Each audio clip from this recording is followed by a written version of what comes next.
11 out of 10.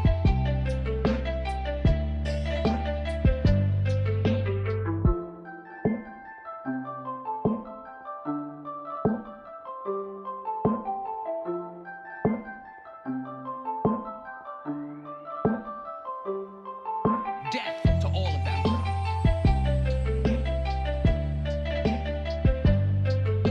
Death to all of them. Assassins, Creed Valaha.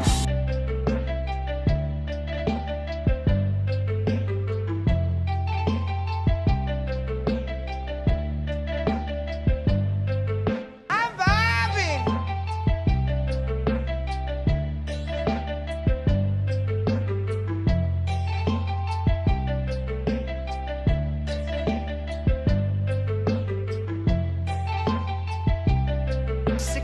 Times the detail.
It's a beautiful day, everyone. Welcome. Welcome.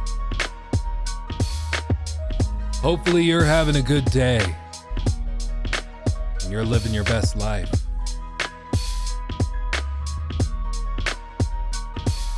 You might have some haters, some doubters, some people that don't believe in you.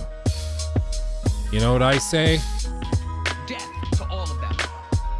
Yeah. Yeah. Wendy Williams had it right. Trust your gut. Death to all of them. I'm glad we're here. I'm glad we're here. Rocking and rolling. How are you guys? How are you guys? Feeling good? I had a weirdly difficult day yesterday. I'm glad it happened on a day off of streaming because my my all-in-one water cooler on my computer blew a ball bearing or something. I don't really know. All I know is that it started making a pretty aggressive rattling noise when you turned on the computer and it didn't stop. It's like, it's not supposed to do that. That's bad.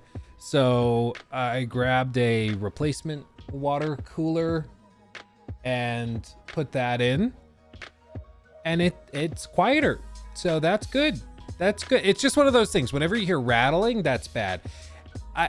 Okay. Do we have any OGs in here from like, when would that have been? 2020 maybe? Do you guys remember when I had my PC? One day I turned it on and it just started smoking, and it fried like 28 terabytes of data or something. Like I lost so much footage from pre 2020. I used to have all my original like playthroughs of the Witcher games and of like older Assassin's Creed games and all sorts of stuff. I had tons of that, and it was all fried. Like, it turned these hard drives into actual paperweights. I was so devastated. I even went to like a data recovery specialist that works for like the government, and I was just asking him, I know it's a stretch, but like, this isn't like I'm asking you to recover a server. Can you maybe save what's on these hard drives? It was like 5 hard drives. And he like kind of looked around at them for a little bit, and he's like, wait, how did you say this happened? I was like, oh, well, I think it was a power surge. The computer started smoking and died, and then these things, you know, are fried. He's like, oh, no, then there's nothing I can do. He's like, in that case, the whole thing is just going to be fried. He's like, there might not even be any data left on him. It might have just flipped and destroyed everything. So he's like, this isn't like you had power go out of nowhere and it was just like, oh, it's gone. It's like, no, you had a catastrophic failure. So, yeah, it was bad. It was bad. Yeah, it lit itself on fire. It was so done. And it turns out what it was a faulty Corsair fan controller. So like, they have a hub that you plug all of your PC fans into, and it gives them color and power and everything. And this thing, for whatever reason, shorted out. And so when I opened up the PC, that fan controller, which had been fine for, I don't know how long, like a year or two, just in the center of it, all the plastic was melted because it shorted out in the middle and just exploded. It was crazy. Yeah. And granted, I was not taking proper safety protocols. I had like, I forget what I think I just had them striped across. So it was like, they all just kind of combined into one massive drive, which was that's not how you should do it. My current server, we can lose 2 of those hard drives and we're okay. And that one mirrors with Jacob's server. I got him a server that he keeps in his editing office den. And so if this one were to just get flooded or drowned, and like we have a flash flood somehow, and this thing's just destroyed, all of the footage is backed up with him a state away. So it would take a pretty remarkable event for us to lose the data again. But yeah, I used to back it up through Google Drive. I used to do that, but it's so freaking expensive.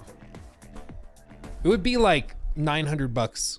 I am the one who knocks donated €5.99 through Super Chat. Thank you. Hello everybody. Got the second gifted membership and want to do my part. Thanks a lot. Thank you, my friend. Thank you. Paying it forward. Let's see. Can I... Oop. Okay. There we go. Anyway, that's awesome. Thank you, my friend. Thank you.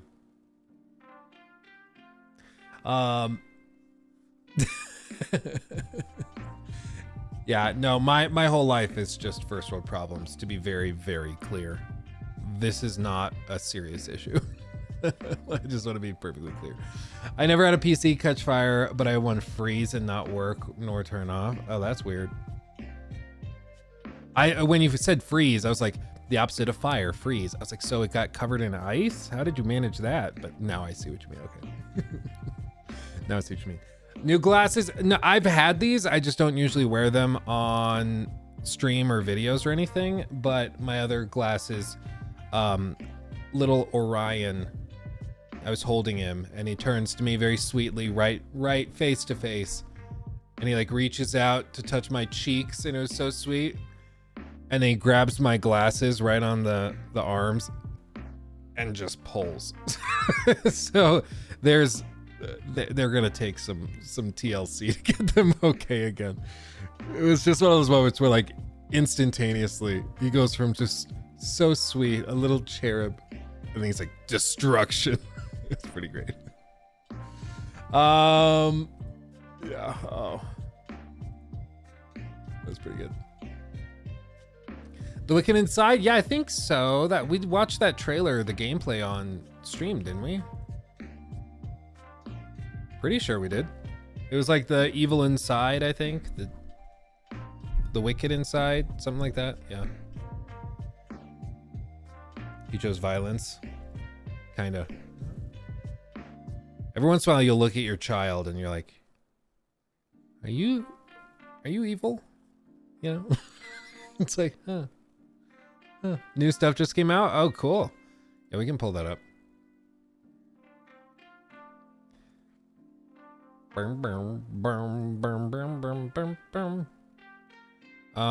Okay, close that down. Open this up. No rest for the wicked. No rest for the wicked. IGN 2 weeks ago. No, where's the Would you look at that? Calm down.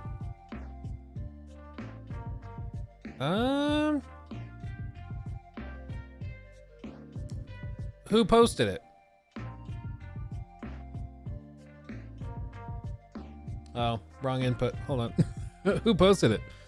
Because I'm not seeing it. Even though I thought IGN had the rights to it.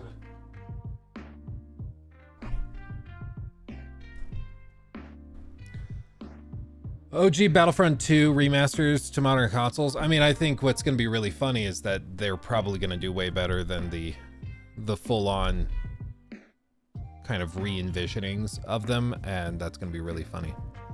Was it Game Informer? Okay. Game Informer. Yeah, I wonder why they got the rights. I thought IGN paid for the exclusive stuff. Let's see. We can look at this. New segment. New segment. I am the one who knocks. Thank you, my friend. I've been following your channel since 2015, I believe, and have to thank you for the great content, even if you don't like the Sushi Squad game. Thank you, my friend. That's crazy. That's great. Yeah, we have a lot to talk about. We have a lot to talk about today, so we're going to get through it. We also have the podcast later with Mr. Joraptor, so we'll have anything we don't get to here, we're definitely going to be able to get into. Haven't been watching long and always wanted to ask the pyramid, what's that behind you? Anyway, love your content. By the way, my friend Landon loves your content. Oh, awesome. Hi, Landon. Yeah, it's, people ask me if that's like a collector's edition for Assassin's Creed Origins or whatever. It's not. It's actually a big ass Lego set because I'm a child. Focus. There you go. See it? Is that kind of cool? And on the back, it actually has the carved out portions. And you can also take off the top portion. Let me see if I can do it here. You can take off the shell, and then it's like the pyramid while it's being built. That kind of cool? That kind of cool? So, yeah, that's what this is. If you just look up like Lego Pyramid of Giza, you'll find it. Yeah, that pyramid's a popular one. I remember maybe a month or two ago, I had a guy reach out and he really liked the look of the pyramid. Or no, it was the Hogwarts Castle.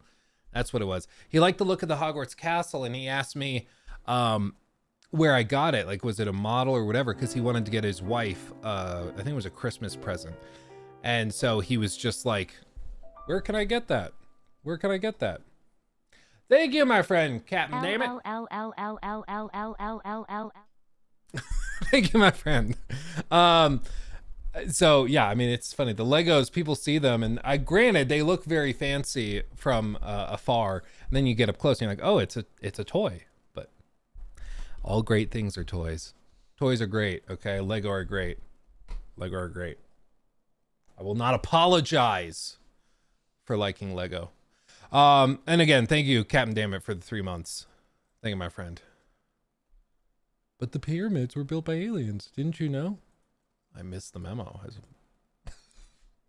It's always funny when people are like, oh, we couldn't build the pyramid with modern machinery as fast as they built it there.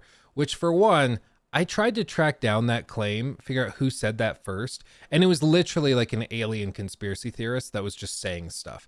He was like, yeah, we can't build pyramids with modern technology. Not true. Not true. We probably wouldn't build it the same way for very intentional reasons. But to pretend like only alien technology could have built that is ridiculous. The other way they did it is with a lot of manual labor, like literally the entire country was doing it. There's the old story from the reign of Khufu, who is the pharaoh that built the Great Pyramid. And it was told during his time, and the old tale was that he needed more stones to build his pyramid because he was so obsessed with it that he even sold his own daughter into, like, what's a YouTube friendly way of saying it?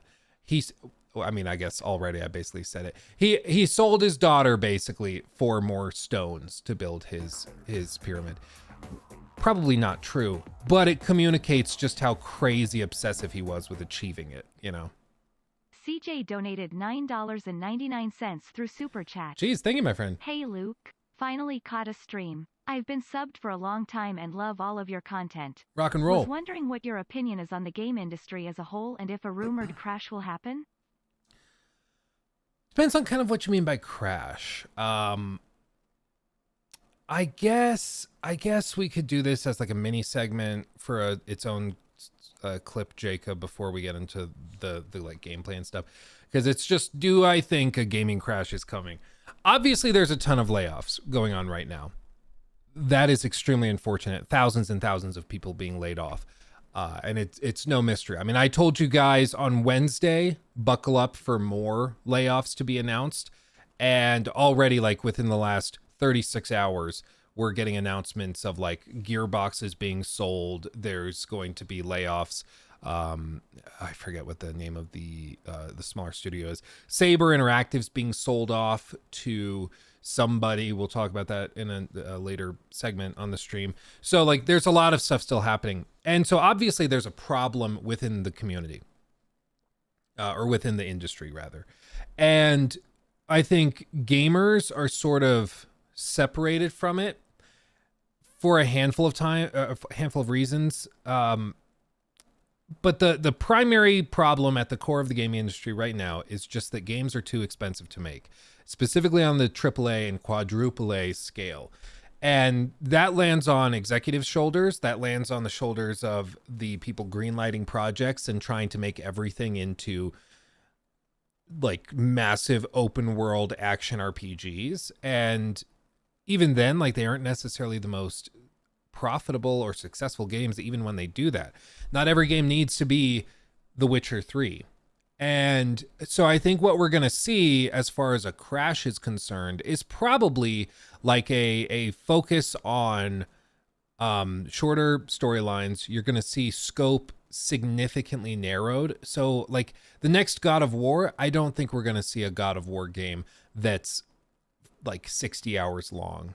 I just don't think we see. Even 40 hours is a stretch. I think the Spider-Man 2 like 15-hour campaign is probably where most of these games are going to land. Even then, you're getting a lot of games that are still stupid expensive. Like Spider-Man 2 apparently cost upwards of $300 million, which puts it up there with the likes of like some of the most expensive superhero action films from Hollywood that were crazy successful in their own right. So they have to find a way to trim costs.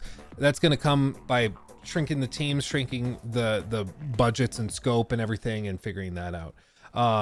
Just to say, I'll get to the super chat just a second, Mr. Boogle. Don't you worry. I just want to not lose my train of thought. So I think that you're going to see scope lessened. I think you're going to see a lot of these companies leaning more into new, innovative tool sets. You're going to see, love it or hate it, I think an embracing of AI tools a lot. It's going to hit departments like probably art, like concept art, really hard. Because I think for these executives, they're looking at it and they're like, why do we need to pay 20 concept artists when we can pay one and then just give him a license to Midjourney? He can feed in pictures that he's drawn or painted or whatever, and then Midjourney will create duplicates of different settings in that style. Easy. Do that. I think that's what they're going to start doing. So you're going to see a lot of that stuff.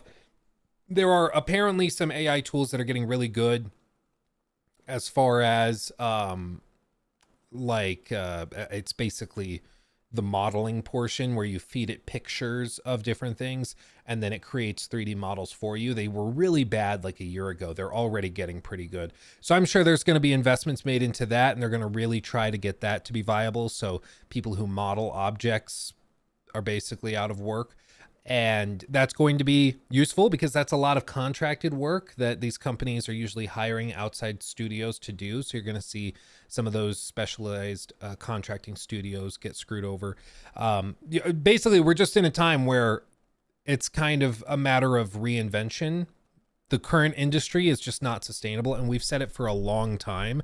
You can't sell $70 games where the question of quality is really up in the air. Thankfully now, unlike the 80s, you can watch YouTubers, streamers, reviewers, whatever, and get an idea of the quality before you go out and buy it. The problem in the 80s is that YouTube wasn't a thing. The internet wasn't a thing. The extent of like gaming journalism was an like semi-annual magazine that you would buy.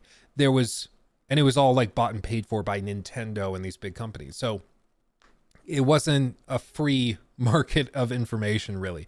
Now it is. And we saw that with Suicide Squad Kill the Justice League, where that game, I think in a vacuum, probably could look pretty good to a lot of people. Could have sold a couple million copies at least, and a lot of people would have, I would argue, gotten burned when they realized how short the game was, how repetitive it was, and all of that.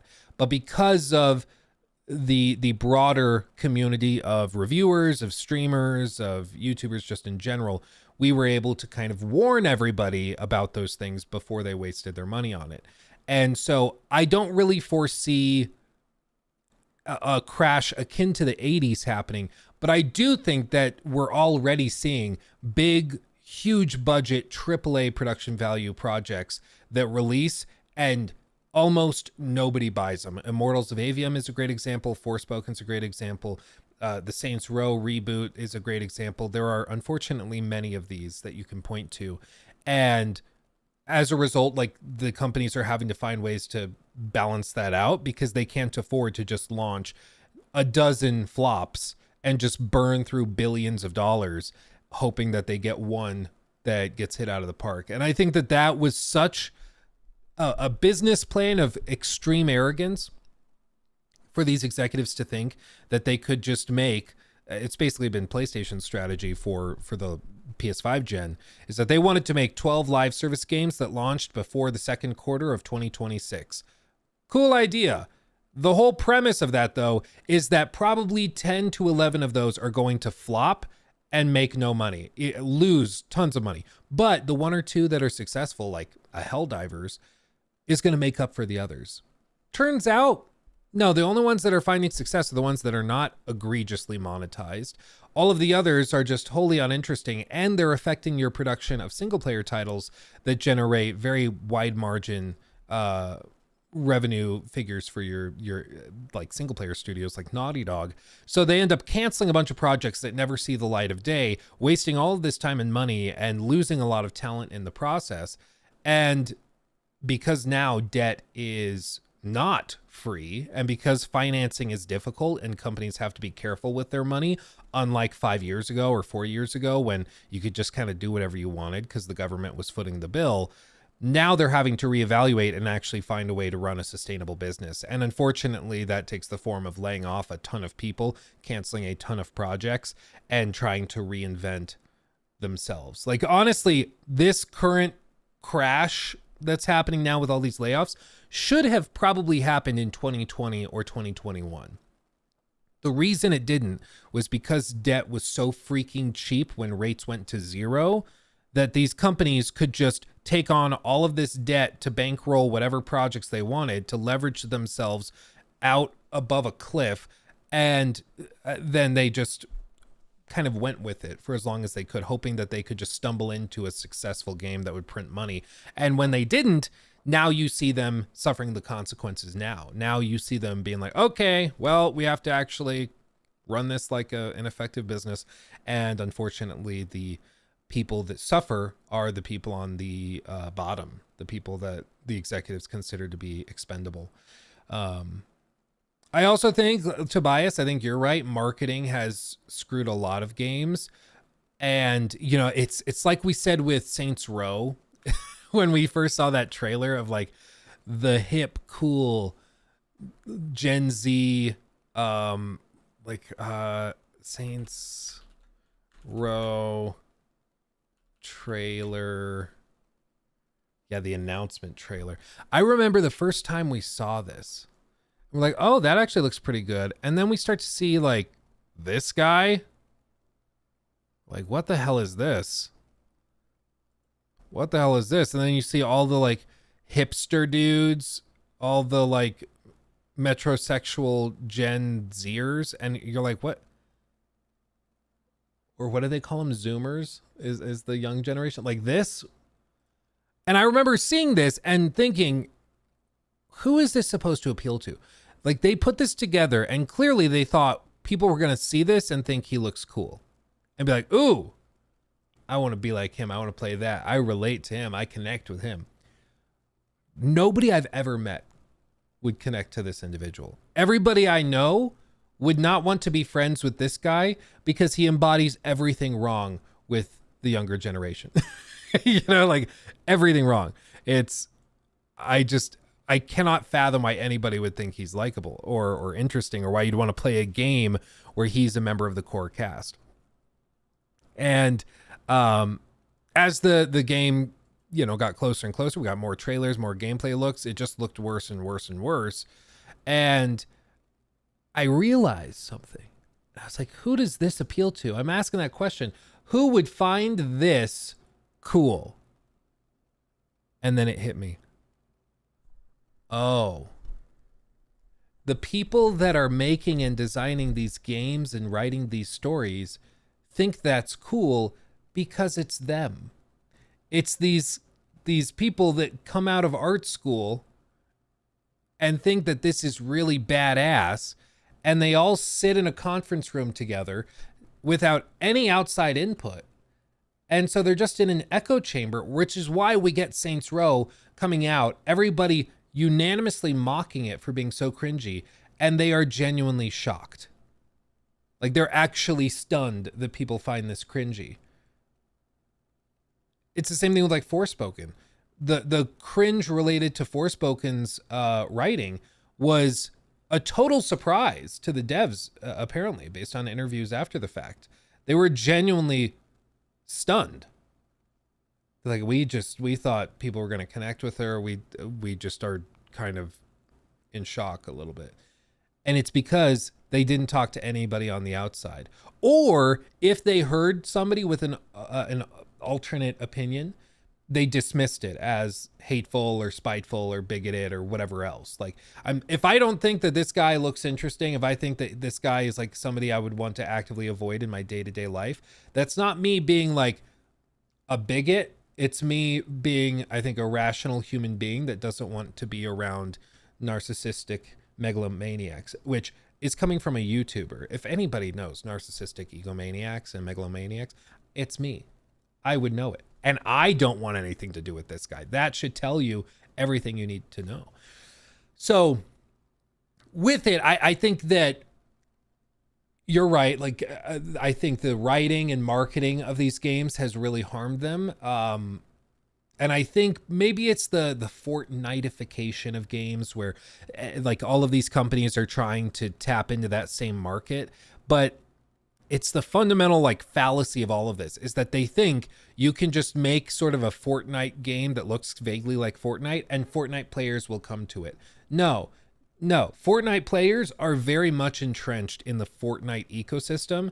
They're not going to just bail for some weird Saints Row reboot like this. They're just not.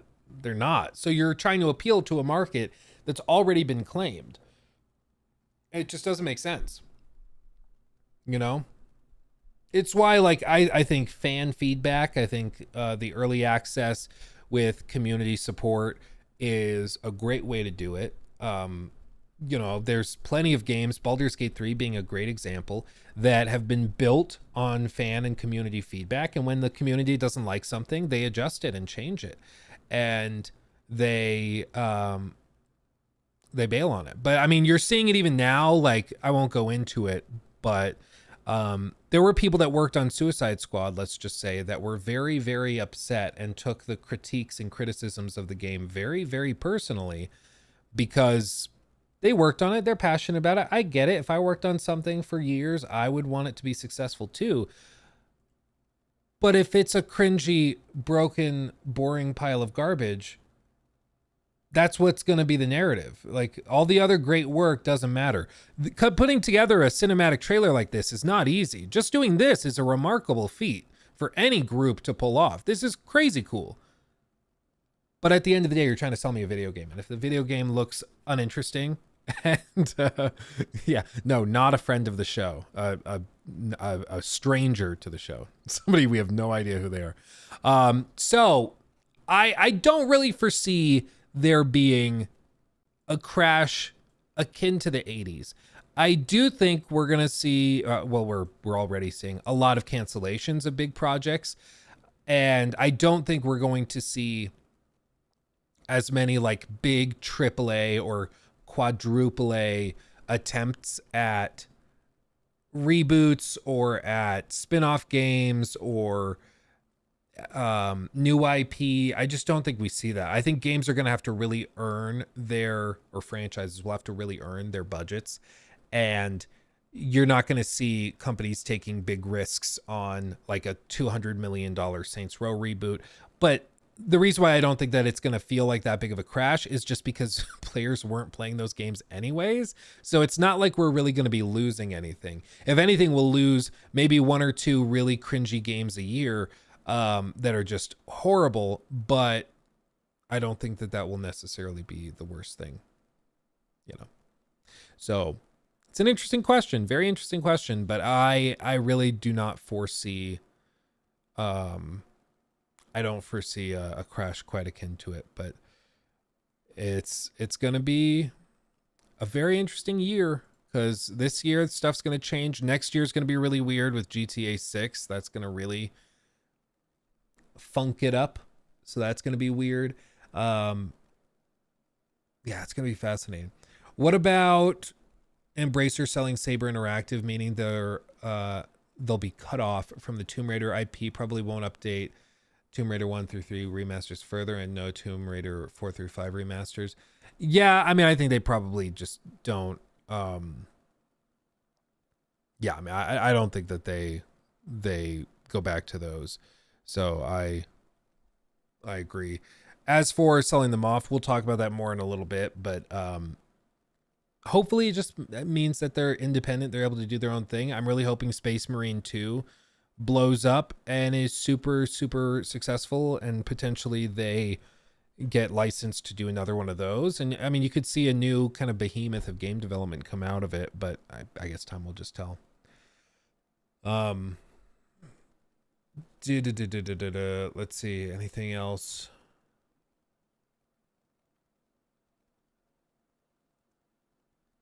If devs really want to take inspirations from other successful games, do it like Lies of P did. They took the Souls formula and made it really good, made a really good game that people enjoyed. That game wasn't just a copy.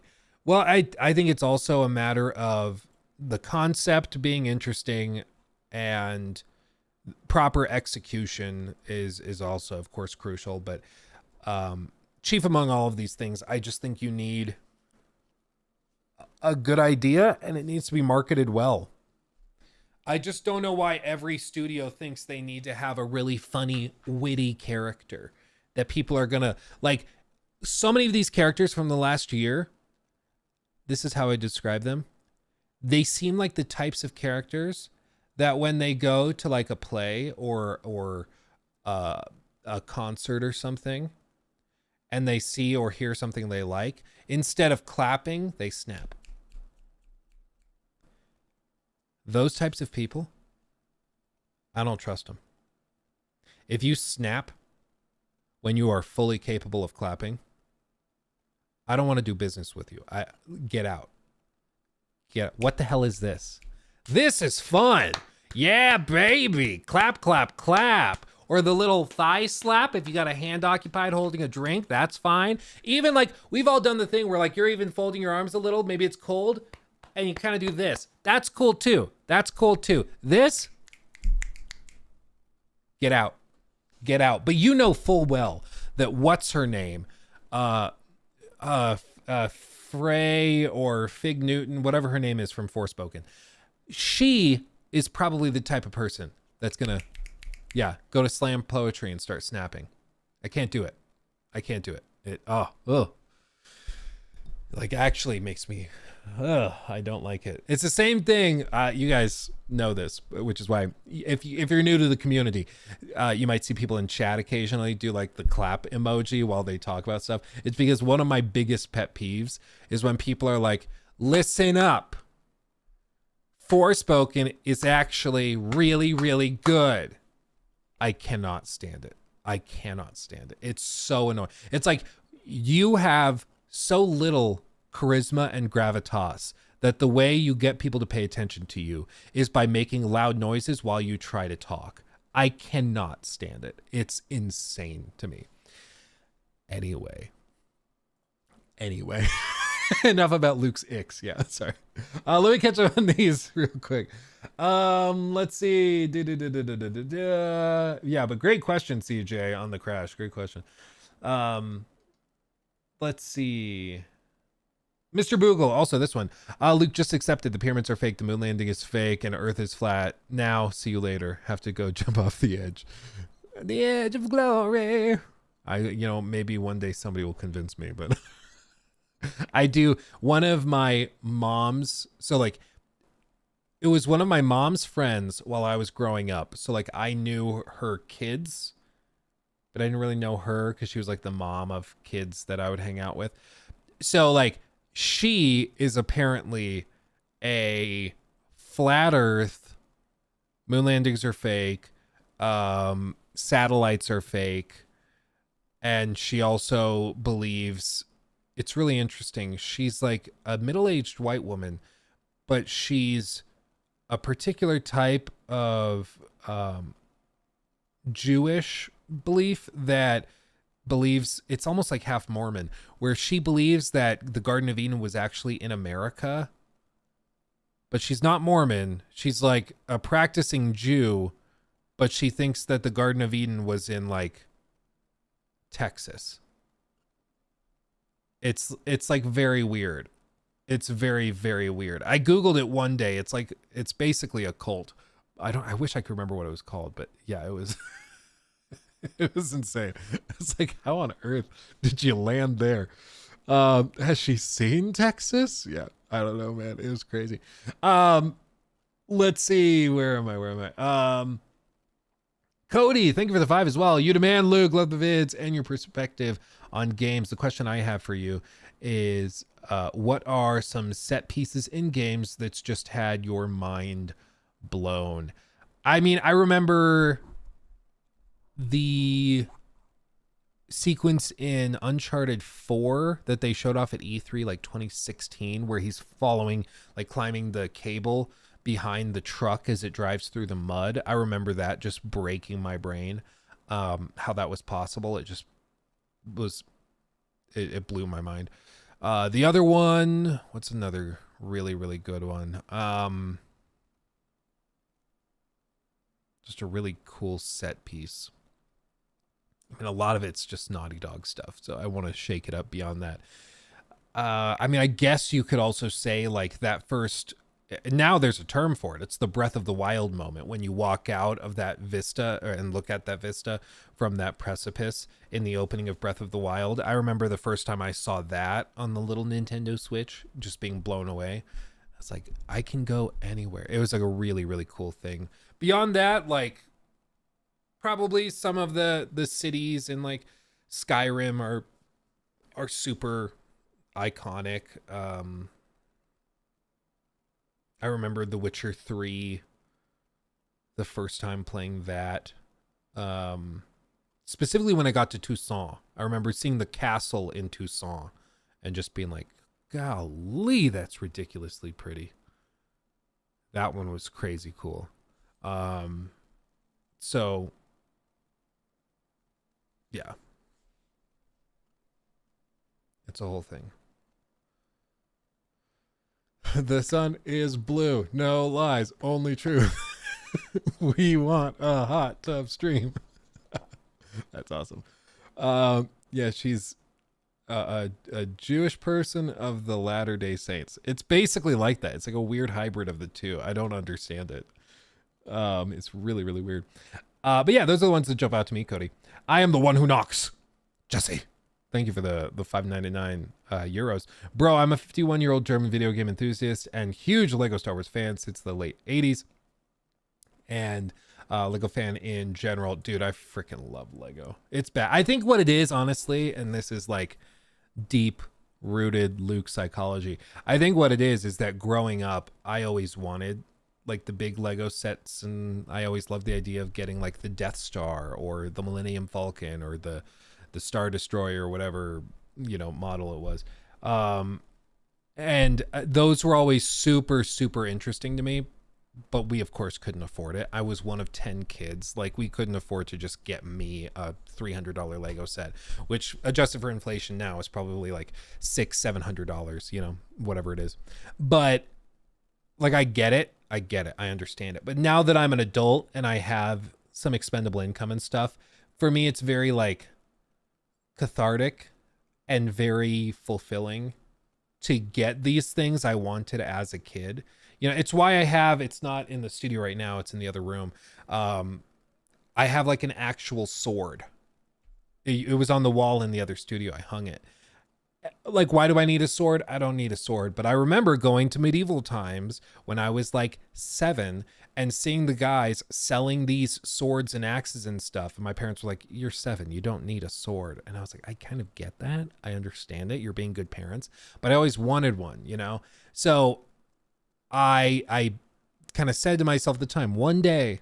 And so like last year, we went to a medieval times in Arizona.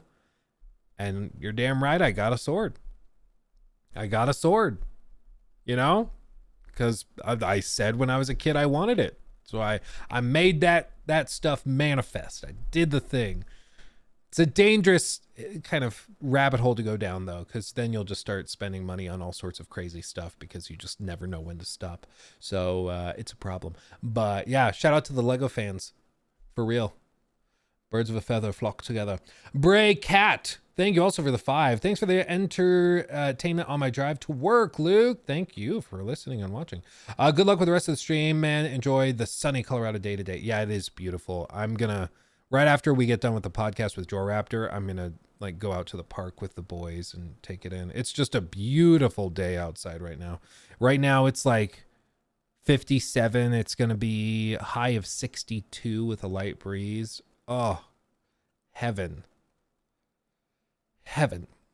Odin Arrow, 12 months. Golly. We've done it in a relationship for a year officially. Odin, that's crazy. A full year. Time flies when you're having fun. That's crazy. Thank you, man. Thank you. Appreciate you. Is that the Lego Titanic set? You better believe it is. Yeah, right there. Right there. We built it on stream I think it was last year, right? Maybe it was 22. I think it was 2023. Shout out to the Lego Club. Can we sync it? I did see a guy that tried to do like the plastic epoxy thing all over it to make it watertight so that he could take it and do that, which I don't know. Bender the Offender donated I don't think I'm brave $5 enough. through Super Chat. Is that Titanic a Lego set? Yeah, baby. It even separates. It's kind of a nightmare to get in and out of that shelf because it's kind of very gently crammed in there. But one day I can take it down and show you. But it has little pins in it. You lift the pins out and you can separate it. So it kind of splits in half and you can see the different decks and floors inside. It's pretty cool. It's pretty cool. How long did it take you to build? We probably did it like over 2 weeks or something. I think probably like 2 weeks, I'd say. Bender the Offender. Yeah, it is a great name. Okay.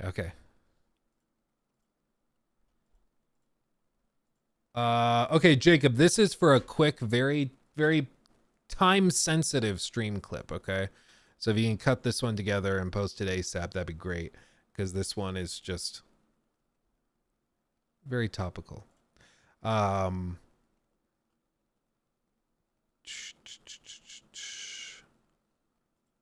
Okay, here it is. This is just really funny. So, if you guys were not aware, yesterday was a very special day that comes literally once every 4 years because it's a leap year.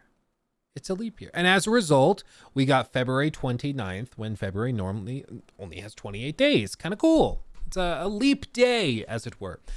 Really, really trippy. Because like I remember waking up and looking at the calendar. I was like, it's still February? I was like, what? It broke my brain for a second before I remembered. However, it's a special event, but you would think in the age of, the year of our Lord Hideo Kojima that we would have pretty robust software engineers taking care of it, making sure that we don't end up with sort of a Y2K situation. In case you're too young to remember, granted I was like 3 when this happened, but the Y2K, that whole thing was basically a fear that people had back in 99 that when the year turned to 2000, it would break all of the computers and all of the computer systems in the country because they had all been coded basically for 2 years or for 2 digits for the year. And so it was like the year is 98, the year is 99. They just didn't really think forward enough to be like, oh, we need 4 digits, especially because 4 digits doubled the amount of storage space you basically needed to track dates and years, which back in the day, memory in computers was a valuable commodity. It was not something you could just take for granted like you can today. So those extra digits really mattered. So coders and engineers didn't really account for it. And so there were fears of a Y2K thing happening, where basically once the year turned to 2000, all of these software programs would break. You would have planes crashing out of the sky. It would basically be Armageddon. And a lot of people like stocked food. I remember watching a documentary that was filmed at the time of like doomsday preppers and people freaking out about it. And it ended up being basically nothing burger because there were a lot of people that like saw this coming years and years before and rewrote all their code and took care of it to make sure it didn't happen or cause problems. But yeah, you guys think COVID toilet paper was bad? Y2K was 10 times worse. Yeah, it was like crazy. I remember, I think I heard a TikTok of a clip of Joe Rogan's podcast where he was saying that on Y2K, he like stayed home and locked himself in his apartment and had stocked up on some food. Like everybody thought that it was going to be the end of the world.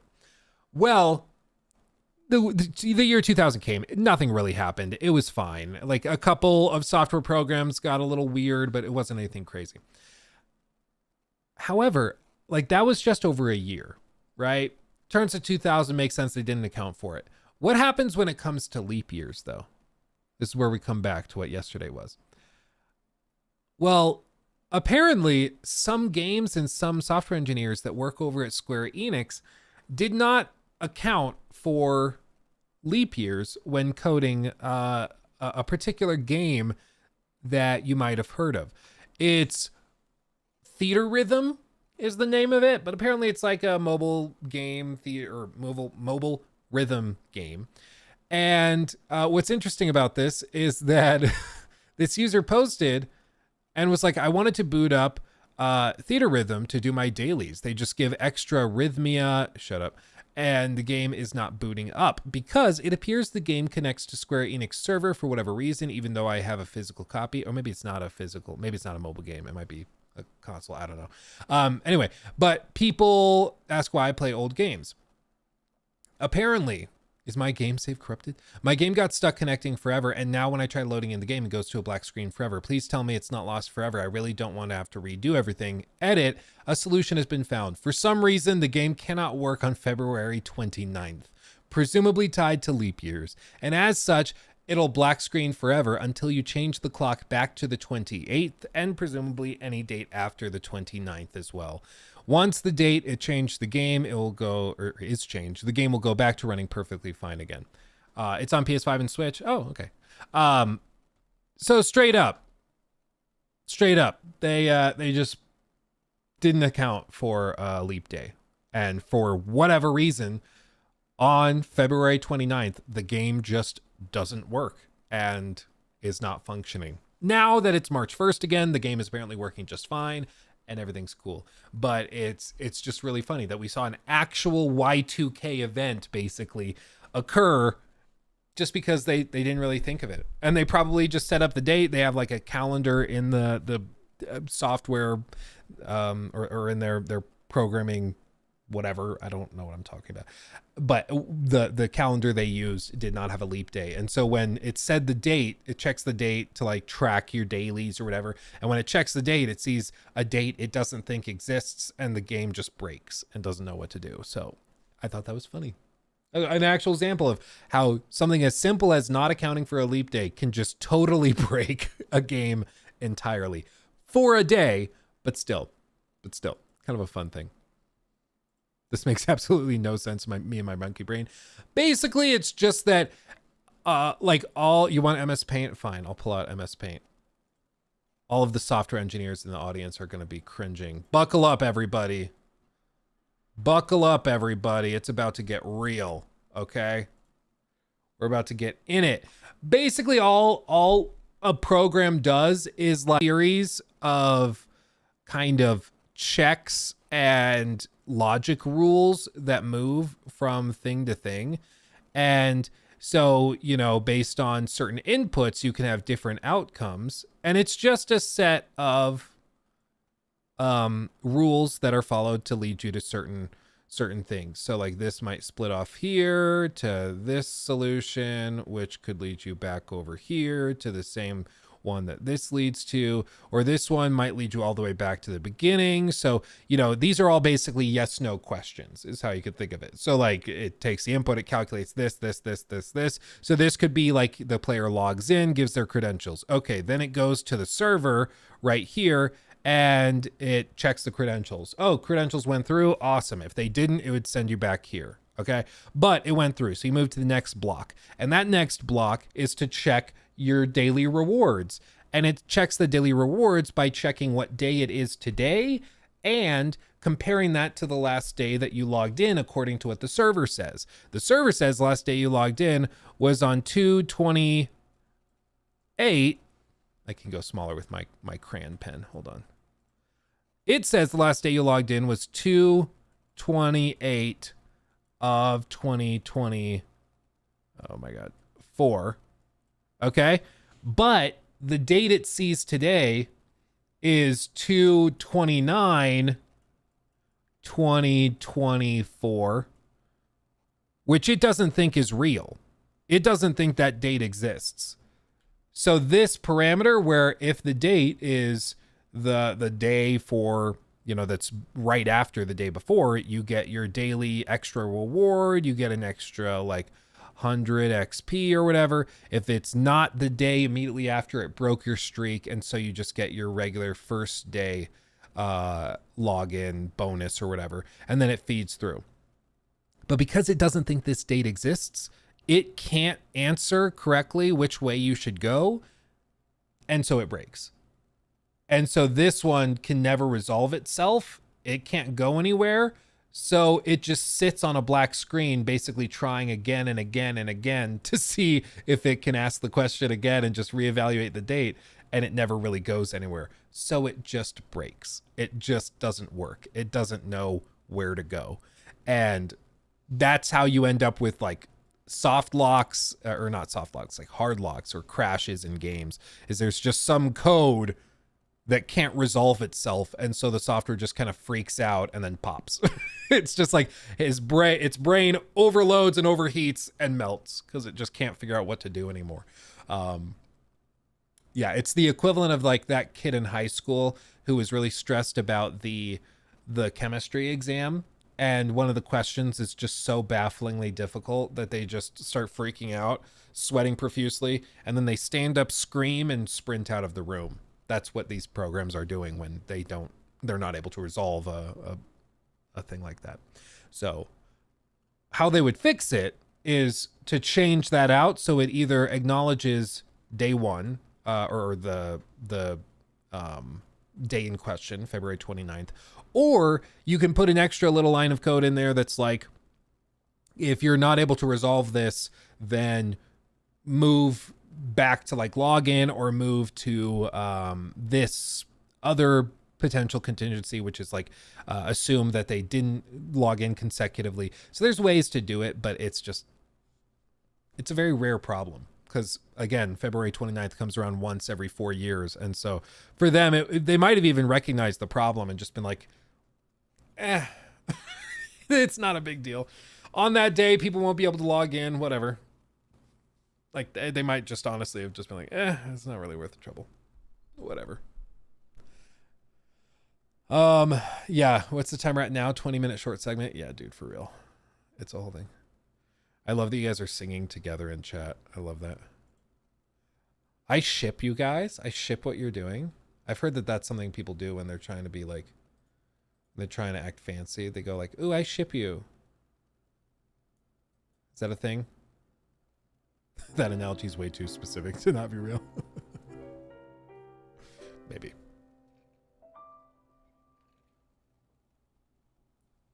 Kimbus 1999 is Kimbus. your number. Hey 11 moths, nice. Almost a year giving YouTube money so YouTube can give you 2/3 of the money. Thank you, my friend. I appreciate you. 11 months. So April will be the 12th month. Oh, baby. It's crazy. It's already breaking my brain that we have people that have streaks that long. It's blowing my brain. It's blowing my brain. You are blowing my mind. My mind has been blown. You know, it's crazy.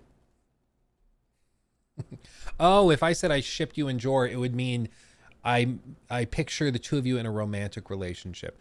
Oh, so if I say I ship everybody in chat, I'm just saying everybody in chat should be romantic. Oh. Okay.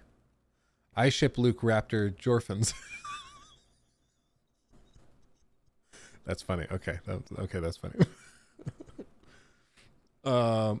My birthday was yesterday. I'm 4 years old. Congratulations.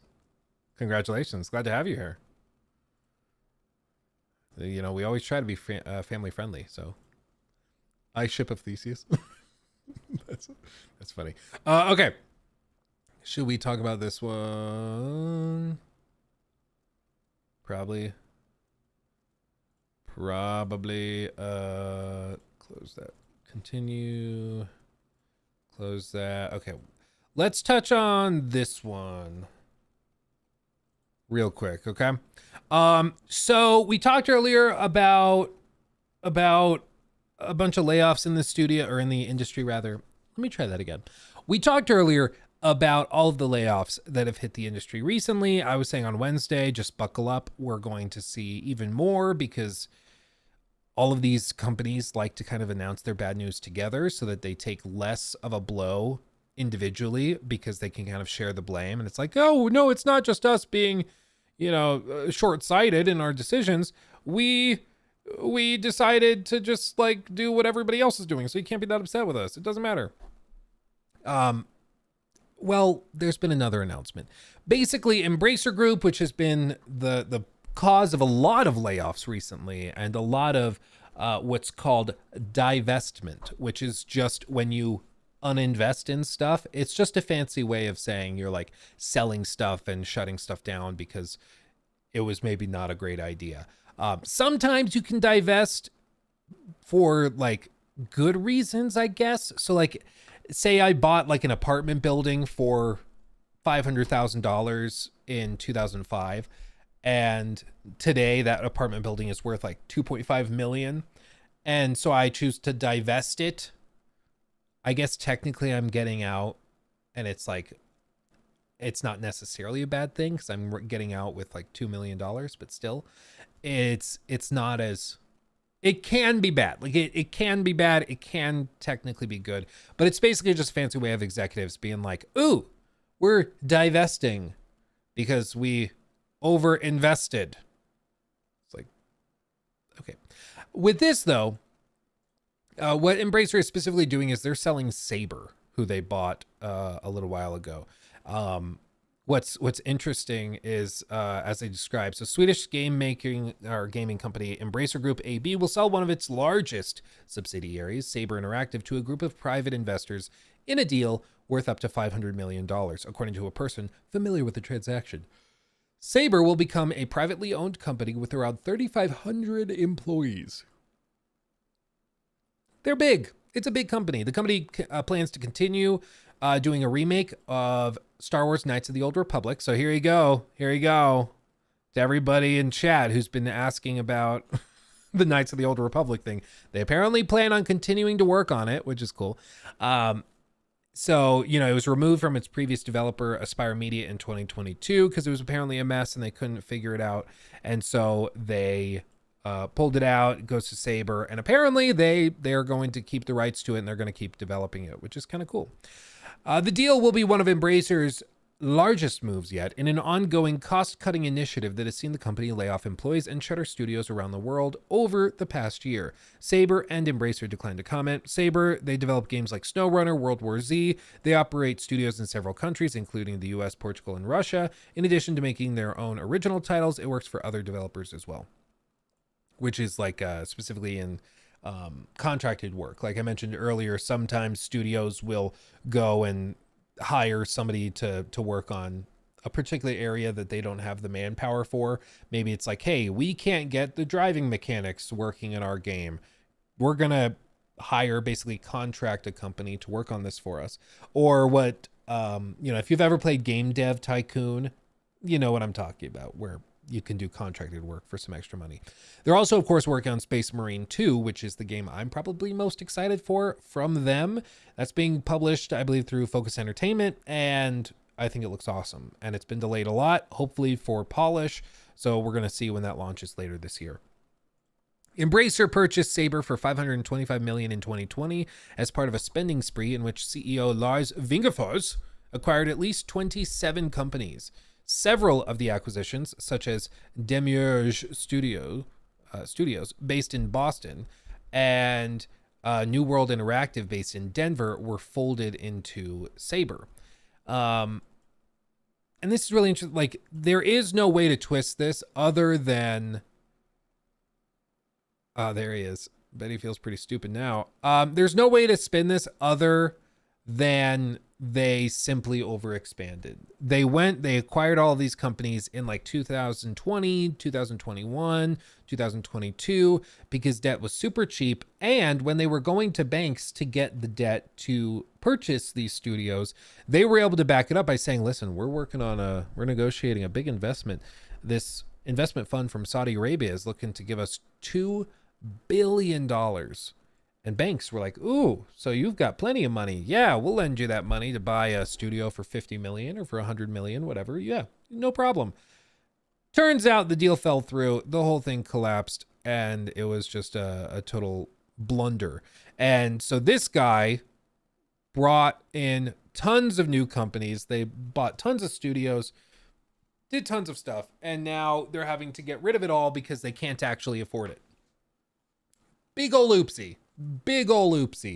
Unfortunately, you know, he's still chilling, he's still doing fine. But this is just how it works, is sometimes executives make big moves that screw over the employees and they don't really suffer as a result of it. It just is what it is, unfortunately. With this though, as a result of this announcement, what happened, this $500 million includes an option for Saber to bring along multiple Embracer subsidiaries. Interesting. So it seems like potentially if they purchased them for $525 million, they then folded in a couple of other studios such as Demure and New World Interactive. They've spent well over $525 million. If you factor in these other guys, like they might even be upwards of like 600, 700 million that they've poured into this one company, Saber, and they're offloading it for $500 million, which to me sounds like a loss, but it just seems like they need to get rid of it. And sometimes people are like, I saw a comment on one of our stream clips asking this, so forgive me, I don't remember who said it, but somebody was just asking, they were like, why would you sell something at a huge loss when you could just hold it right now? You're a big multi-billion-dollar company. Why not just hold it until you can sell it at a profit? The problem is, because these things are not static objects, it's not like a piece of art. Like if you go and buy a Monet and it sits in a temperature controlled, humidity controlled room, and it just sits there becoming more valuable as time goes by, you not selling it today versus tomorrow is going to cost you just like the difference of the daily upkeep of that thing, of that art piece. It's just going to sit in the vault that you pay rent for, or maybe you own the vault or whatever, and it doesn't really cost you anything. You just wait, right? With this, it's a business. You're paying salaries, you're paying healthcare, you're paying for insurance, you're paying for the physical building, for the IT infrastructure, you're paying for all of these things on a month-to-month basis. And so it's not as simple as just holding it. And the only way you pay for that stuff is either with money you get through debt or through cash flow.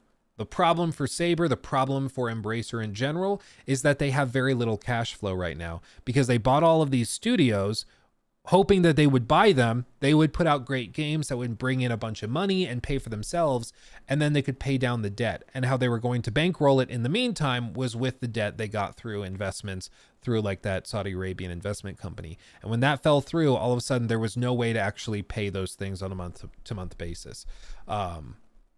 So as a result, they just were screwed. It's like those guys that they're I wish I had it bookmarked, but there was this guy I remember seeing videos of. There's a guy on TikTok and Twitter that kind of analyzes and follows financial gurus that don't know what they're doing. And one of the guys he followed and made some videos on was this like couple that did Airbnbs, and they would buy up all of these Airbnbs. The moment they got any extra money, they would then go and rent another apartment in another city and then turn that into an Airbnb, even if it wasn't technically allowed. It wasn't CoffeeZilla. It's a smaller guy. I swapped TikTok accounts, so I don't think I follow him anymore. But he has, for his profile picture, he has that guy that blew like 97% of his wealth. It was like billions and billions of dollars. I don't think it was SoftBank's CEO. Maybe it was. But anyway, the point of all of this is that they followed this couple who was hyper expanding and leveraging everything. And so they were going and they were buying up all these properties they couldn't actually afford because they're like, oh, well, so long as we rent them out through Airbnb at this percentage rate, we're good. We're going to make money, and they'll pay down whatever mortgages we might have, and they'll pay the rent for the property. We pocket the difference. It's great. It's just going to be awesome. And then the Airbnb crash hit because everybody started getting like fed up with poor quality houses, with crazy cleaning fees, with inconsistent quality metrics and things. And so Airbnb started to kind of plummet in terms of value. It wasn't just a money-making machine anymore. And after COVID, a lot of people just realized, hey, I still kind of like going to the hotels. I just like having my rooms made for me and stuff and not having to pay cleaning fees. So I'm just going to do that. And all of a sudden, Airbnb started to implode, and those people lost absolutely everything because they built this huge empire of Airbnbs, but it was extremely fragile. It was a castle built on sand. And so the moment that some rain started pouring, it eroded everything out and the whole thing collapsed. And it's basically what's happened with Embracer Group is that they expanded really big, but the only way it could have worked is if they had a ton of money flowing in from the outside. And once that money stopped flowing in, there was no way to keep the boat afloat anymore. So they had to shut the whole thing down. Hotels are objectively the most convenient thing you can do. Airbnb is a pain in the ass. Like my host, Miss Margaret in NOLA, she was a queen. I will say the last Airbnb I stayed in was in Orlando. And it was a local real estate agent. She owned the house. And it was like, it's a cute little house right next to a golf course. It was very, very nice. But we showed up and straight up, they hadn't changed the sheets in the beds. There were actual piss stains in one of the beds. Like a kid had slept in there and had an accident and peed through and peed on the sheets. There were like yellow stains, fresh. Not like it had been washed and it just stained it, but like yellow pee on the actual sheets. And then there was like black dog hair in another one of the beds because the people that had stayed there before had a dog with them, even though they weren't supposed to. And like the dog had clawed the back door and torn chunks of wood out of the frame of the door and stuff. And they kind of low key suggested that we had done it. I was like, look around the house. We don't have a dog. You think I did that clawing with my hands? What are you talking about? It was insane. It was so gross. And like, I think she came in and showed up and looked around. The owner did. And once she saw it, I think she then started to believe us that we probably were not the ones that did this. But I just think that it really turned me off to the whole Airbnb thing. Because I'm like, man, and she was a super host. She was a super host. Like she was allegedly one of the top that you could possibly get. But it was just so gross and nasty. I was like, I think the only way to do Airbnb is to probably go with the guys where it's their business. They have a special company that just does all the cleaning and stuff. The little mom and pop operations are just too inconsistent. Like we were talking about going to like Hawaii or something and then renting out a big mansion through Airbnb. And then, you know, like they have a company that's doing it. You know, they're charging something insane, like $1,200 a night or something. They have a company coming to clean it. And so you can be more confident. But if you get like 10 people in the house and then it's like $120 a night for, you know, a person, it ends up being cheaper than a hotel, you know? So then I think it makes sense. But for like the mom and pop thing of like, oh, you're staying in somebody's spare bedroom. I just don't like it. Yeah, to be clear, I would not pay $1,200 a night for a hotel room. If I was going with 10 other people, I would, if we all split it. But yeah, I'm not paying $1,200 a night for that. That's crazy. I will say I do have a family member who used to work at a resort, very, very fancy resort. And it was like the resort where like the rich and wealthy and fancy people stayed and would go on vacation. So they would just like casually be working and then, oh, somebody's calling on the phone. They pick it up and they're like, oh yeah, blah, blah, blah with whatever resort. What can I get you? They're like, oh, I'm in room 1102. Can you please bring warm towels, please? Thank you, darling. And so she goes and brings warm towels. And guess who's in there? It's freaking Gordon Ramsay and his whole family, and they rented out like a few suites. It's like outrageous. It's like very, very expensive, like thousands of dollars a night to stay in this resort. It's crazy, crazy nice. Very, very nice. Yeah, this is a Yeti. This is the big old Yeti one. Very good. Way better than the Stanleys. An idiot sandwich. Yeah. Yeah.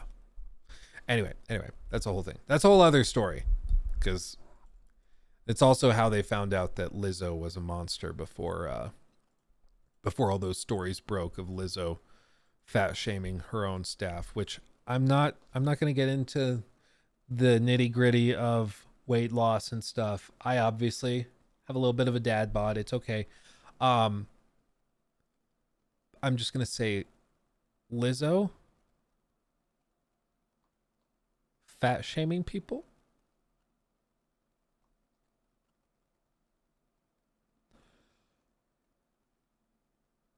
Okay. It's just like, not gonna say anything. We're just gonna leave that there. Okay. She doesn't own mirrors, Luke. You should know that. Yeah, it's okay. I don't care where you are. Like, it's fine. It's fine. We all struggle with weight. It's ridiculous. But fat shaming in general is really, really cringe. And then for some people, it's in the words of Bruno, it's the pot is calling the kettle black. Okay, here we go. Just to finish this out for you, Jacob. Just to finish this out. So as a result of all of these announcements of selling off Saber and all this, they've actually, Saber. For a second, I thought I was just like straight up quoting The Office, and I was like, Sabre. But anyway, since they announced this, we've seen their stock price actually go up about 8%. So investors seem relatively happy with this news, but you can still see like they were riding highs in December. If we go back like right around the time they were making all these acquisitions, they were blowing up because everybody's like, wow, they're doing really good. They're buying up all of these studios. They've got things figured out. They're expanding super hard. And then you see the hard crash. Like the big plummets right around May of last year where everybody was like, what the hell are you doing? They dropped 50%. That's crazy. 50%.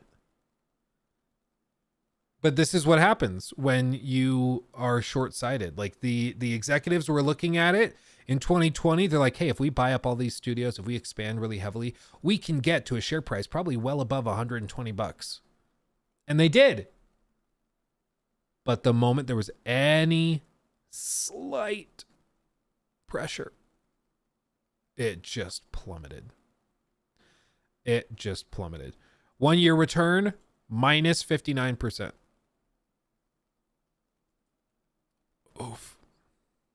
Price to earnings ratio of 22.1. Man. Still have a market cap of 26.74 billion. They're still huge, but they used to be a lot bigger. They used to be huger. And now they're less huger. Okay, so 60% of the time it works every time. Okay. Now let's talk about this. I do still have No Rest for the Wicked pulled up. Don't you worry. So we've all been playing some good, fun Helldivers. It's good for the soul. It's like chicken soup for the soul. It's just good for you, okay? One of the cool revelations that has come in the last couple of days has not just been the announcements that basically mechs are going to be in the game soon. We saw gameplay footage of it. We saw that. If you have not seen that Luke Stevens live clip, just search Luke Stevens live Helldivers 2 mechs and you'll see it. Like, it's right there. We say heck divers on YouTube. Sorry. I'm so sorry, everybody. So sorry. But in Heck Divers 2, there is a really cool meta game within a game. Like, it's not just about fighting bugs and automatons and shouting Death to all of them. It's also about the meta fight of like them taking over planets and players contributing to the overall war, trying to keep them away from Super Earth and stuff like that. It's super, super cool.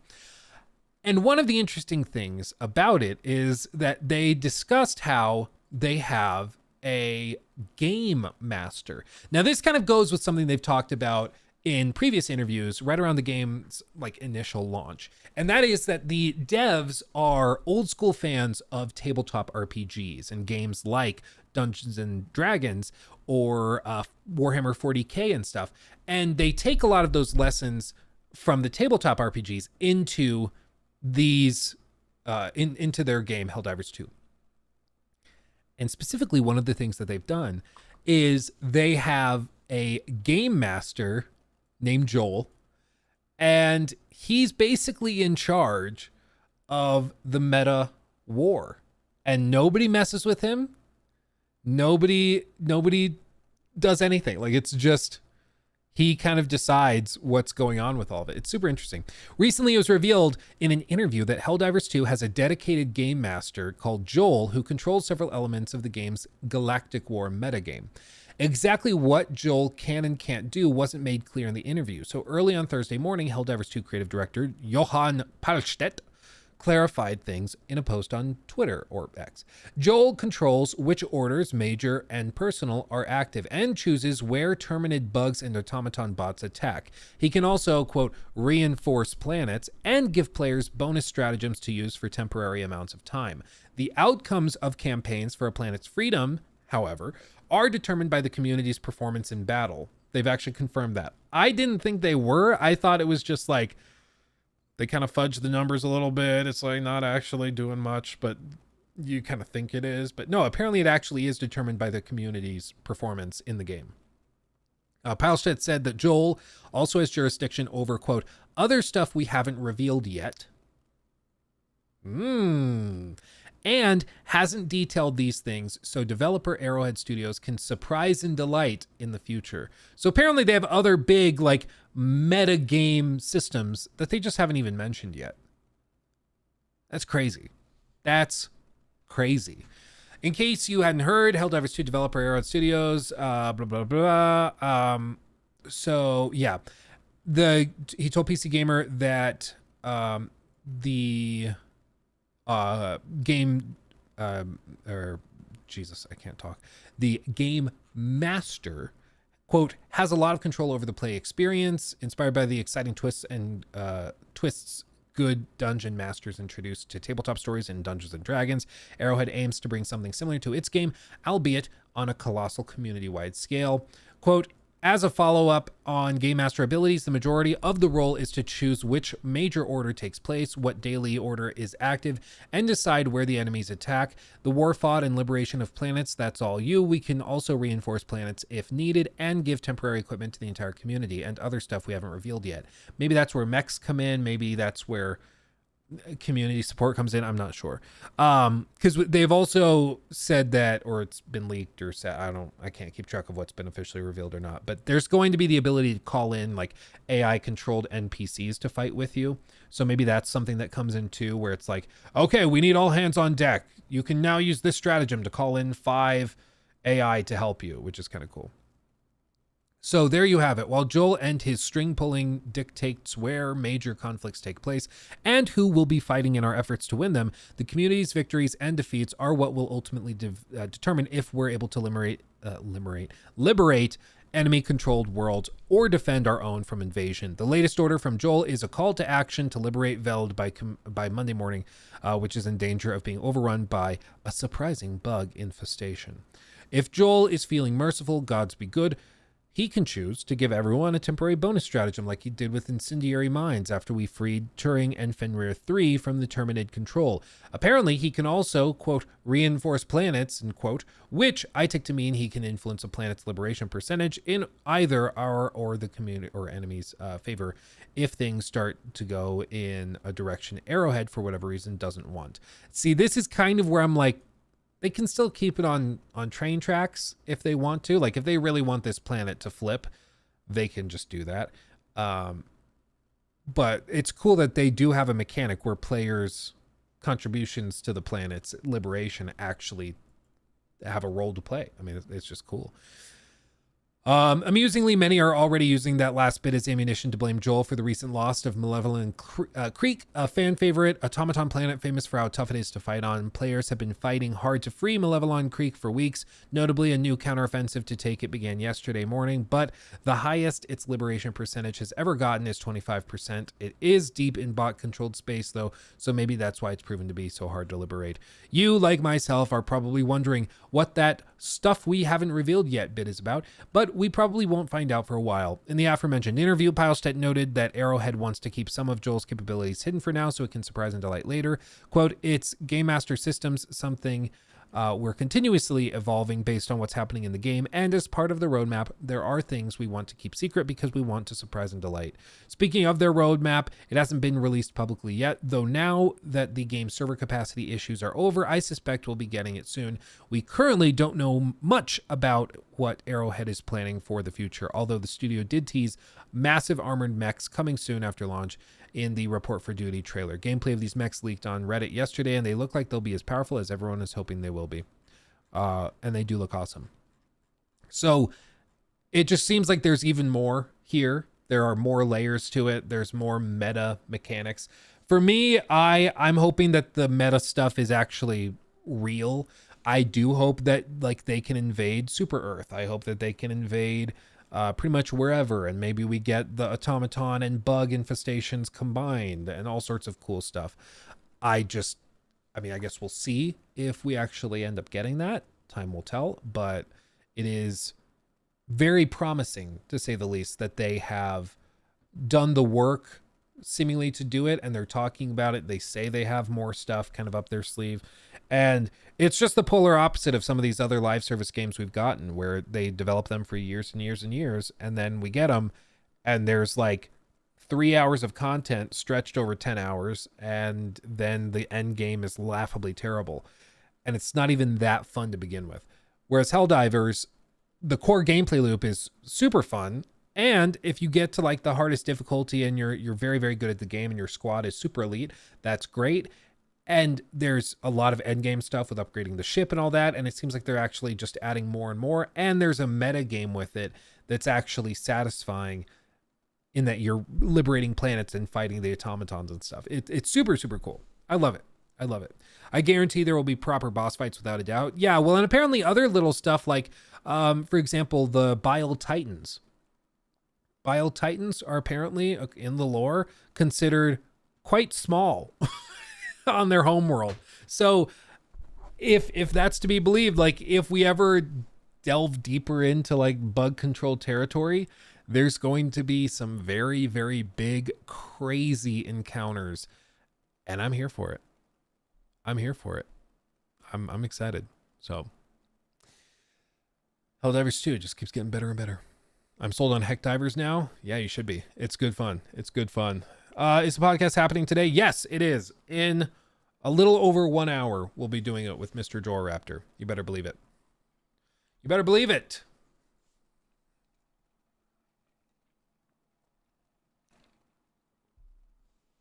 On Tuesdays, we worship Joel. On every day, we worship Joel. Okay. One of the most surprising things... Oh, sorry, Jacob. Sorry. New segment. Okay. One of the other things that surprised me last night, ere I fell asleep, as I was scrolling through whatever I was scrolling through, I came across an article that was interesting, describing how Skull and Bones apparently has broken some records. What kind of records, pray tell? Well, apparently, according to Ubisoft, Skull and Bones has the second highest engagement for a Ubisoft game that they've ever recorded.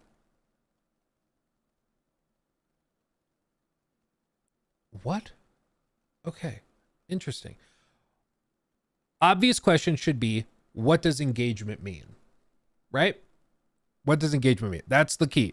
Okay, because if engagement means people downloaded it and they engaged with it a lot in the form of hitting the uninstall button, you know, it depends on what you mean by engagement. So let's see. Okay, little overview. Okay. A recent report from Insider Gaming suggests that even with free trial players lumped in, Skull and Bones has only around 850,000 players sailing across its seas. Its $70 price tag is likely contributing to the lower player count. According to one of Insider Gaming's sources, even the devs think that that's a steep mark. Quote, I think we all know this is a $30 to $40 game at best, but it's not in our control to determine those things, said an anonymous employee. It's rough when the employees are going to journalists and saying, I mean, I don't think it's worth that. I don't think it's worth this price, but okay. Like even the developers are like, it's a little steep, little steep. What's still crazy is if you lump in free trial players, I don't know what the percentage is, but even if half of this is free trial players at like 425,000, I still wonder. I mean, it's very, very possible that Skull and Bones outsold Suicide Squad. Like, that's a real possibility. Steam Tracker is guesstimating maybe like if we do like the median of these estimates, then maybe like 130,000, 140,000 maybe people on Steam bought it. And then beyond that, it's like if only a third of players are on PC, the rest are mostly on PS5 and Xbox, then you're like, you get to like a $400,000 number or 400,000 unit number.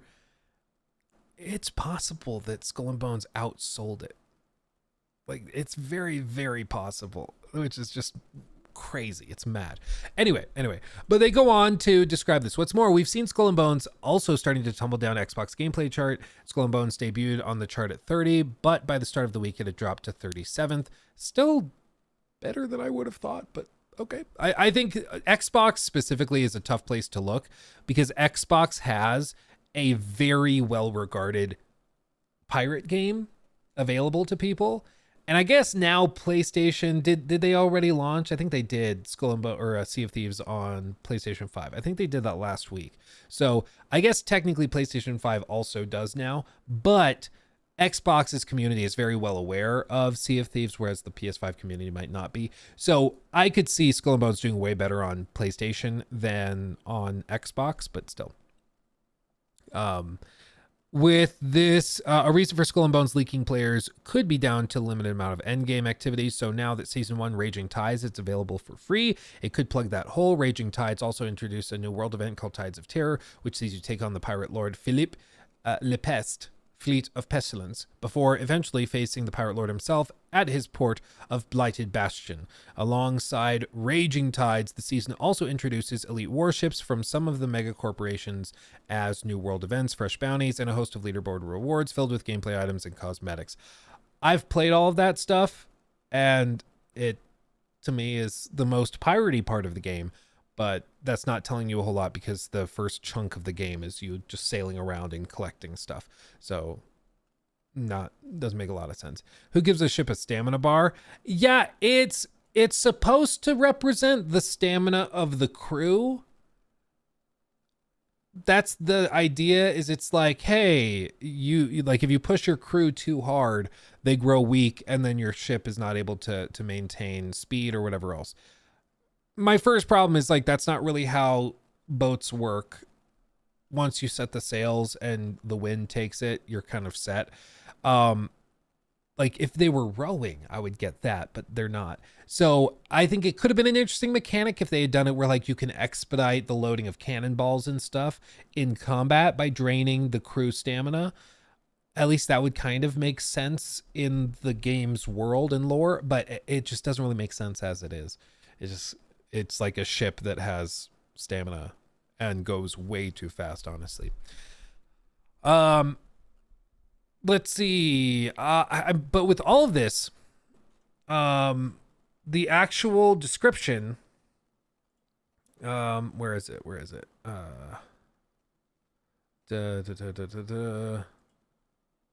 Yeah, here it is. Skull and Bones launched on the platform, blah, blah, blah. While it has launched to generally average reviews from both critics and players, Ubisoft says, quote, Skull and Bones has achieved record player engagement with over 4 hours of average daily playtime, the second highest ever at Ubisoft. I want to know how this is calculated, because this is how they're saying it has record player engagement.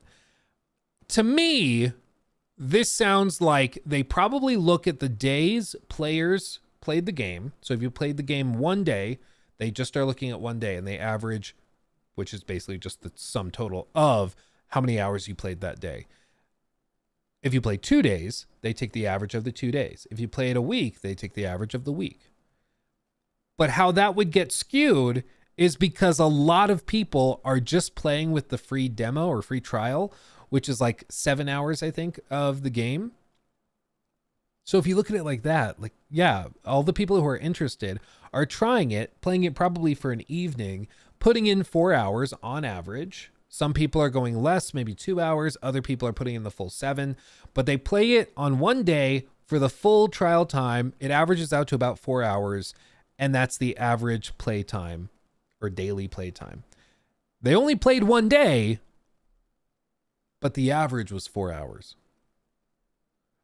Yeah, it takes me back to the Mark Twain saying of there's lies, damn lies, and statistics. And in this case, I think it's a similar thing where this to me screams of very, very particularly massaged numbers. They've achieved record play engagement with over 4 hours of average daily playtime.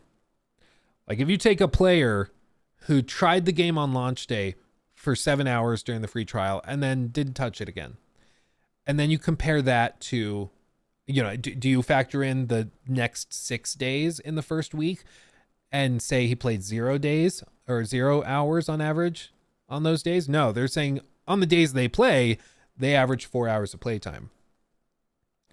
And I would hope if you have a 7 hour free trial, it would be a high number like that. You know, I would really, really hope, but maybe not. You know, maybe not. Yeah, don't trust a statistic you didn't fake yourself. Yeah, it's just like it is an accurate number if you understand how they're calculating it, which I think I do. I mean, maybe this is adjusted only for people that bought the game for $70, and if that's the case, that is a quality metric. That is good. People who bought the game are on average playing it 4 hours at a time. That's great. That is a great stat. It shows players are connected to it, players are engaged with it, and they can't put it down. That's good. That's awesome. But it doesn't, like, I don't think that's what they're doing. I don't think they've adjusted for that. I think they're just looking at players, and if you look at how many hours they played on the days they played, it averages to 4 hours because a lot of people are just using the 7 hour free trial and playing it that way. Like, I really think that's all that's happening here. So it just goes to show you, you might see some stats like that and be like, wow, it's actually better than I thought, or it's doing better. But it's not always what it seems. It does seem that it's actually outperforming Suicide Squad, but you know, that could also be, maybe at the very least they're close. At the very least they're close, which is very surprising because everybody was like, yeah, Skull and Bones is going to be terrible when it was announced and covered for years and years and years. So to see it kind of floundering is crazy. Avatar getting FSR 3 on support on PS5. Yeah, they also added it to Starfield, I think, as well. I think a handful of other things. It's great. Apparently FSR 3 is way better than FSR 2, which to me is awesome because FSR 2 was really rough and FSR 1 was actual garbage. So I'm glad to see that they're upgrading it. I'm glad to see it. But yeah, anyway, that's the whole thing.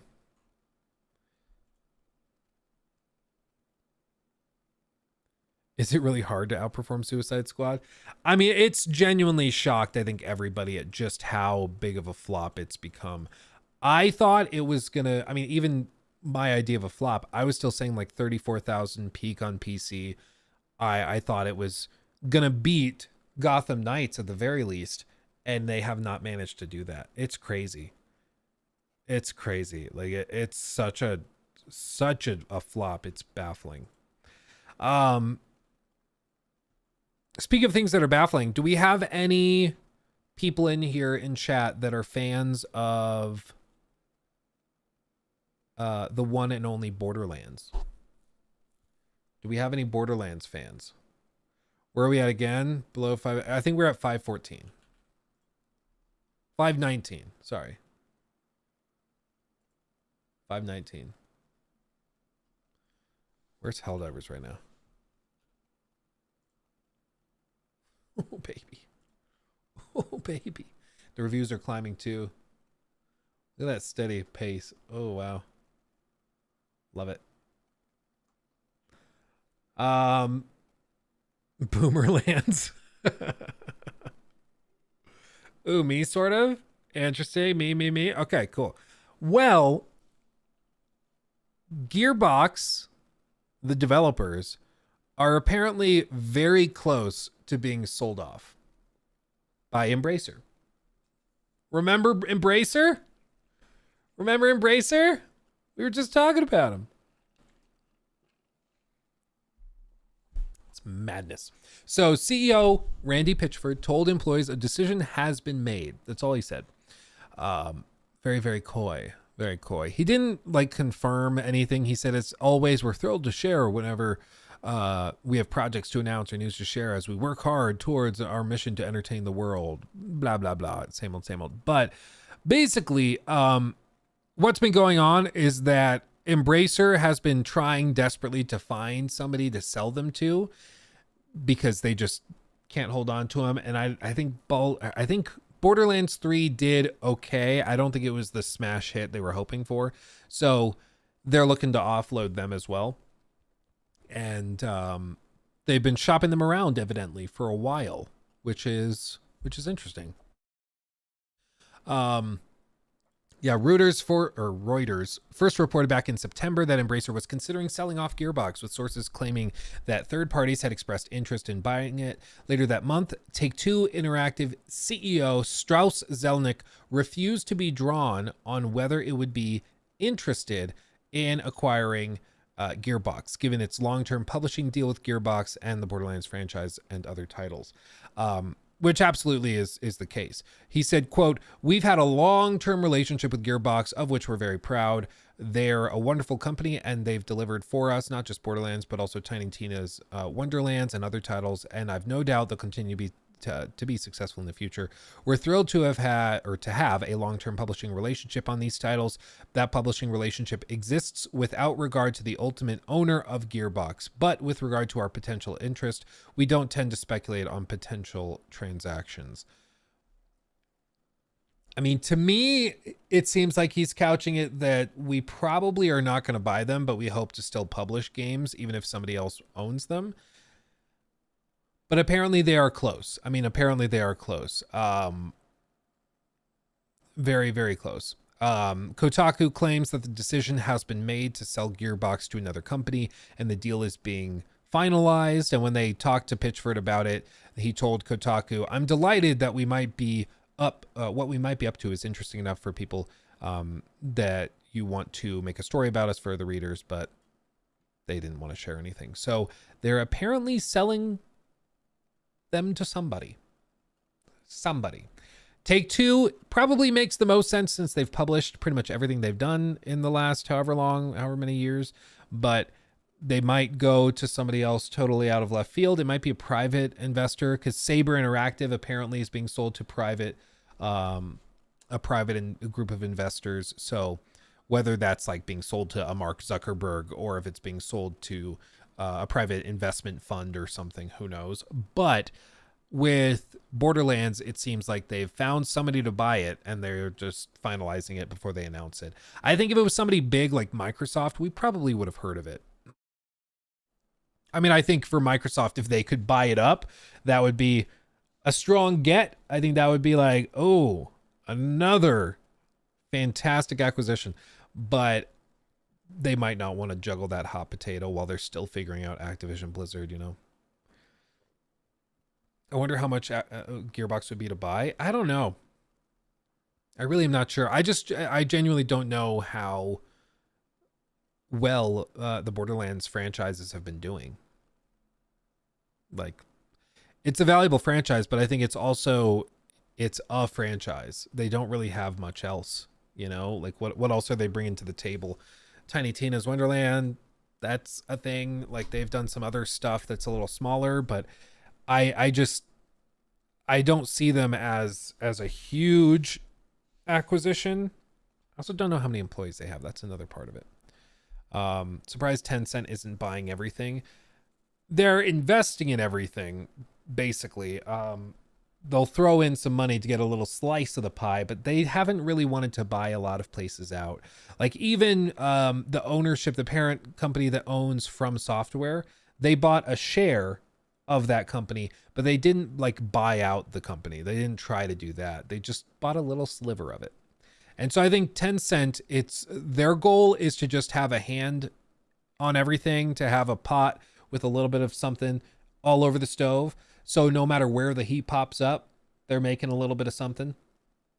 And, you know, it's the difference between like broad investing and very specific investing. It's like if you buy a share of the S&P 500 versus buying specific shares of an individual company. You're just kind of betting on the market as a whole versus betting on an individual player in the market. And I mean, for Tencent, I think it's a good idea. I mean, I don't see the gaming industry floundering anytime soon. It's still going to generate billions. So I think so. Isaac, thank you so much for the super chat, my friend. Appreciate you. Thank you. And also Logan, thank you. Yeah. So we'll see what happens with Borderlands Studio Gearbox. We will see. They have that movie coming out, so that could generate maybe some added sales, but I don't think they're anticipating it. I don't think they're expecting much. Another one of the games that's come out recently that's generated some interest and expectation has been No Rest for the Wicked. This has been revealed. Game Informer just got some new gameplay footage that they're showing off. And it's coming from the same guys that did Ori, Will of the Wisps and stuff. Phenomenal art direction. It takes a lot of inspiration from like Soulsborne titles. It's difficult combat, sort of an action RPG. Big boss fights and encounters. Let me see if I can find a boss fight to show you. Just looking for something flashy and crazy. Maybe this. What's this? Maybe they probably finish it with a boss fight. Yeah. So I think it's beautiful. It looks gorgeous, beautiful, gorgeous. And the art design is crazy. It's a beautiful game. Combat seems smooth and very tight, and it's very different from what they've done before. So it looks really, really interesting. Very compelling. So yeah, some streamers are playing it right now. Yeah, they're doing like a early access preview thing to try and generate some interest in it. And I hope it's successful. I think the game looks awesome. I'm down to try it. Yeah. I was interested in it during or after that trailer during the Game Awards. Yeah, the trailer at the Game Awards made it look very narrative. It made it look like it has a really robust story. And maybe it does. The gameplay, obviously, they're not trying to showcase the story in these clips, so they're not going to show you cutscenes or anything. It's not the point of this. But it's one of those things where, like, the story looked compelling in that trailer, and then the gameplay also looks really, really compelling, too. So, like, what's the catch? What's it doing badly? You know, where's the problem? There's got to be one. This is No Rest for the Wicked. Yeah, this is No Rest for the Wicked, as you can see up there. Right there. And I think it looks great. I think it looks great. Let's see. So, looks like Diablo plays like Dark Souls. Okay, IGN got some more access to it.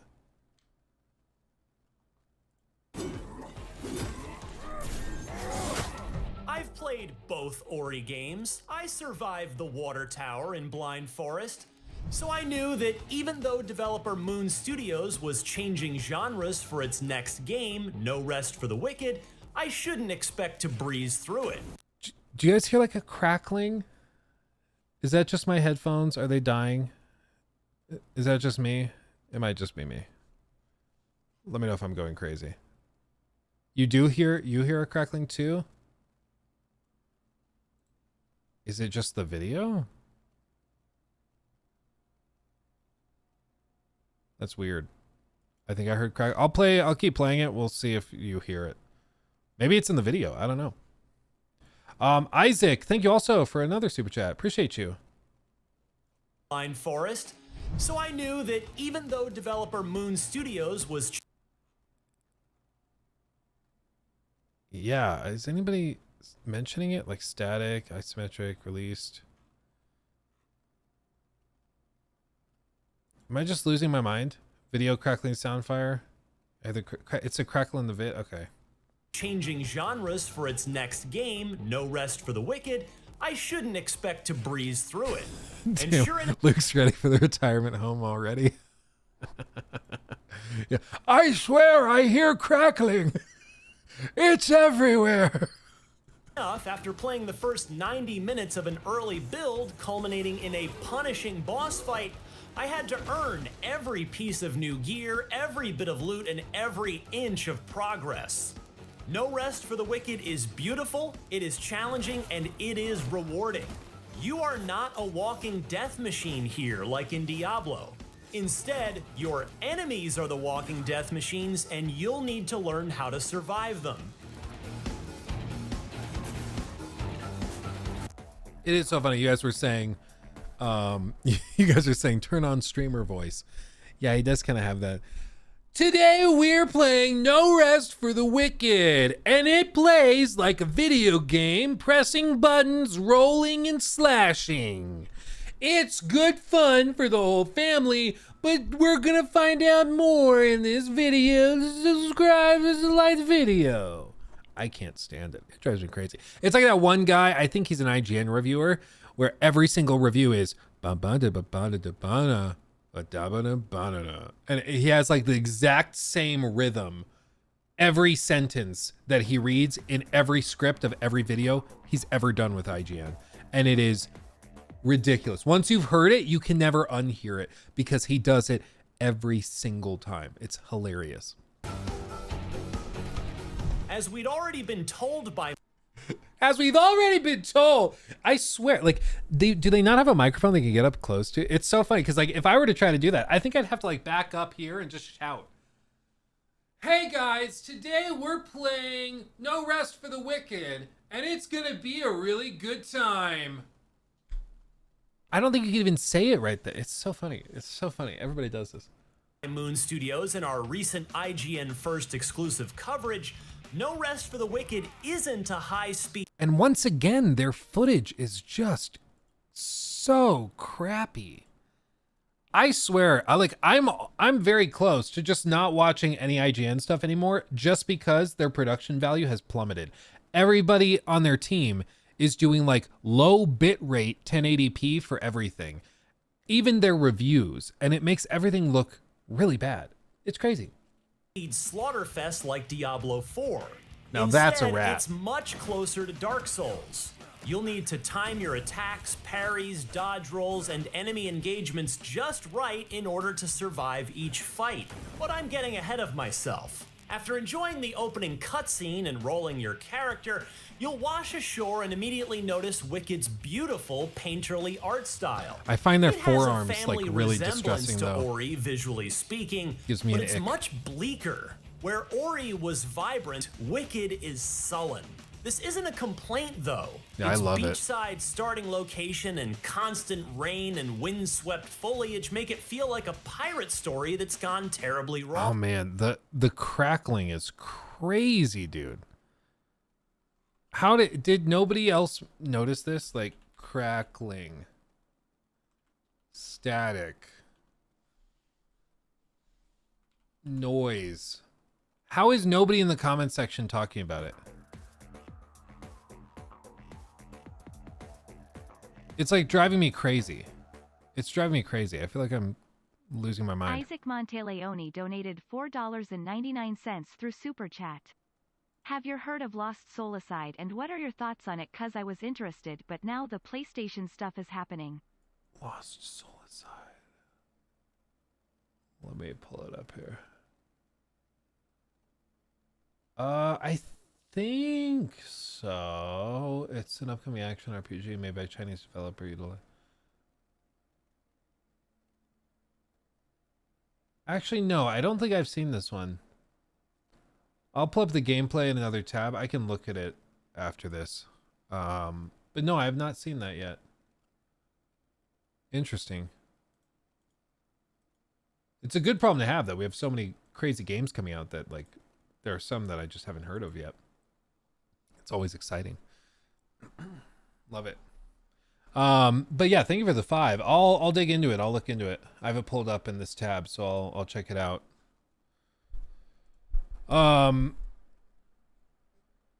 Yeah, anyway.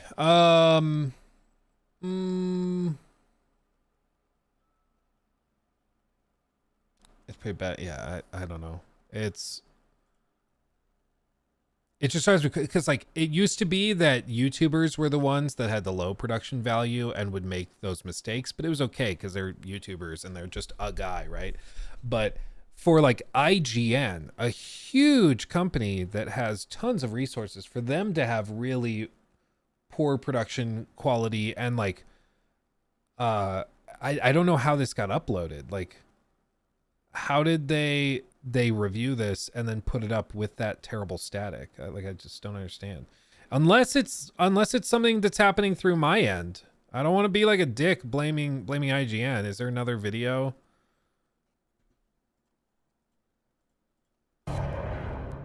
Oh, The second part of the long-awaited Final Fantasy VII no.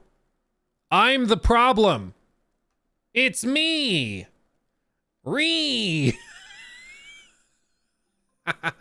Hold on, let me okay. I still stand behind what I said about the blurry footage, but the sound is me.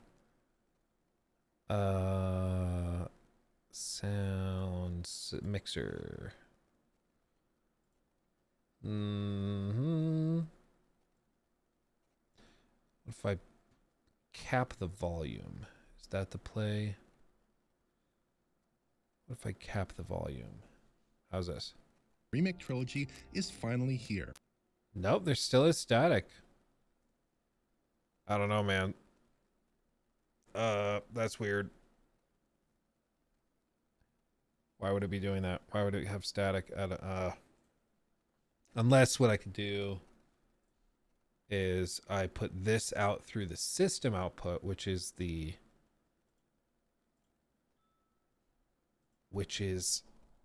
digital optical out, which should be free of electromagnetic static. Final Fantasy VII Rebirth releases today, an expansive RPG that There we go. Okay, there we go. Going back. Okay, Jacob, for the stream clip. Everyone, I'm the a-hole. I was the problem. It's okay. The static was me. That's why nobody was talking about it, because I'm the problem. So I fixed it. Now we're good. The footage is still blurry, but the sound was me. I'm the problem. Okay? Just so everybody's aware. God, what a dick, Luke. Visually speaking, but it's much bleaker. Where Ori was vibrant, Wicked is sullen. This isn't a complaint, though. Its beachside starting location and constant rain and windswept foliage make it feel like a pirate story that's gone terribly wrong. This is a good thing. Or right. I'm still here. I do think the art style, the setting, everything, I'm in love with it. The forearms actually do. They are Popeye vibes, yeah. But the forearms actually do make me like weirdly heebie-jeebied. I don't know why. Visually, as it gives Wicked's world character and makes it constantly feel alive. It's a lived-in place, though what lives there doesn't seem too happy about it. Wicked's gameplay starts like most action RPGs do, by having you smash every barrel and kill every inconsequential crab in an effort to improve from the nothing you start with to something, anything. And while those initial vermin pose no threat, you'll soon be introduced to the enemies called the Risen that very much do. It's here where your lessons begin. The main lesson? Apply your Souls-like skills. Be very, very deliberate in your attacks and movements, because one wrong move can get you killed. Picking up ingredients and cooking health-restoring meals at various campfires ahead of time is crucial to surviving battles with multiple foes. Stamina management in battle is also vital, as too much dodge rolling will result in you being unable to move or attack. I also really appreciate this. So look at that. The health bar is also mirrored here, despite also being present up top. And I like that because when you're in a fight, your vision is right here. Your eyes are on the actual fight itself. Every time you have to check your health and your eyes have to dart up here to see where you're at and then back down, that's a little bit of lost time where potentially an attack could slip through, or maybe you just mispositioned yourself, whatever. This little bitty change to mirror this instead of just leaving it up there, I think is a great addition. I love that. In short, you'll be a momentary sitting duck. The neat thing about the danger present in every bad guy, though, is that when you crush them into a bloody pulp, it's incredibly satisfying and rewarding. But if you do die, check that, when you die, you'll respawn at the nearest serum whisper point, with your health restored, though not your weapon durability, and with the dead enemies still dead and the wounded enemies still injured. These games got to chill with the cooking mechanics. Well, the reason that these games do that is because if they want you to explore every nook and cranny, they have to put stuff there for you to find. You can't put like new swords and armor and stuff in every nook and cranny and have it feel really meaningful without it just turning into like a looter slasher, I guess. And that could work, you know, if it's just, ooh, I found a new piece of armor that's half a percentage point better than my last one, but it's still better, so I'll equip it, and that gives you a little drip of dopamine.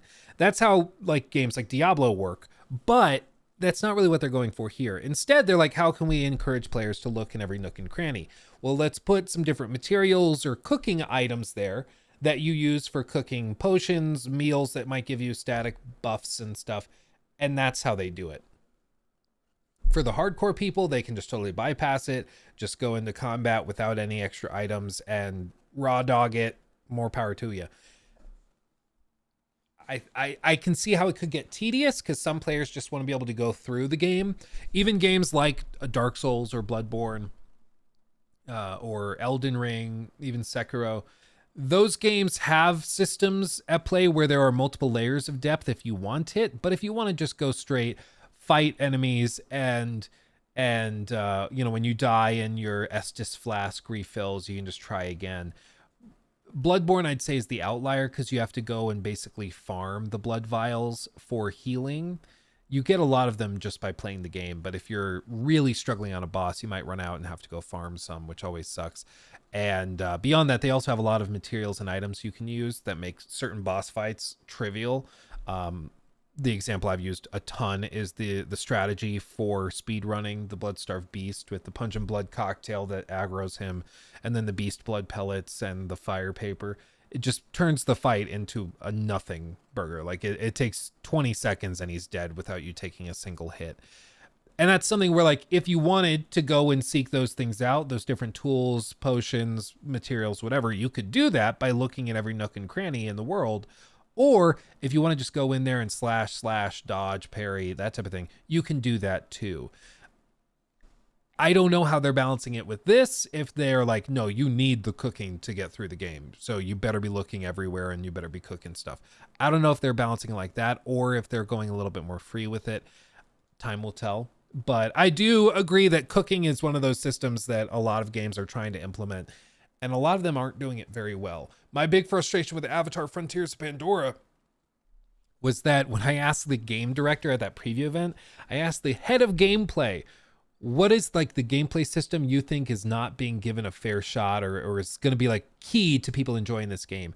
And he said the cooking system, which was surprising to me because the cooking system to me was like one of the most underwhelming mechanics in the entire game. And he thought it was going to be one of the most crucial for player enjoyment.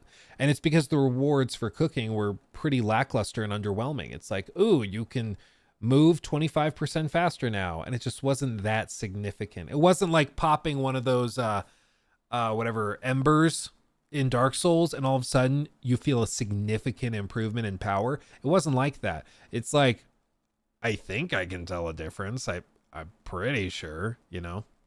It's crazy. I remember having a specific route to farm blood vials. Yeah. It's I think we all did. I think we all did at one point. If you were really struggling on a boss. Those same serum whisper points, by the way, also refill your health when you activate them. Phew. There are NPCs to talk to, of course, and shopkeepers to do business with. I really like how you can move around in the world too. You can clamber up and down vine-covered walls, scurry up ladders, hop up short walls, and tiptoe across narrow planks that lead to secrets. All of it couples with the living painting art style to make it feel like it existed long before you started playing. Meanwhile, a handy map helps guide you to the next objective while conveniently also showing you how thoroughly you've explored each region item-wise. And when you level up, you'll have skill points to distribute, while the classic action RPG paper doll style inventory should make most players feel right at home. I appreciate that every item clearly displays whether or not it'd be an upgrade over what you have currently equipped. In a sadistic tease, my preview version ended just as I had gained a few levels and was starting to feel a bit powerful. Or I would have felt a little bit powerful if I weren't immediately beat down by the same boss monstrosity that we exclusively showed you at the start of our IGN First coverage a couple weeks ago. All in all, the first hour and a half of No Rest for the Wicked gave me a good sense of what to expect, and it left me wanting more. I suspect it's going to win over a lot of you when it launches into early access in the coming weeks. It's been almost exactly 4 years since Moon Studios' last game, and what this first taste of Wicked makes quite clear is that those 4 years have been well spent. If Wicked isn't on your radar already, it's about to be. For more on... That's great. I think it looks really good. So, one to keep an eye on. I'm excited. I want to see more. Fighting Cowboy is playing it right now. I don't think I've ever seen him. I don't think I've ever seen his face. This is tripping me out.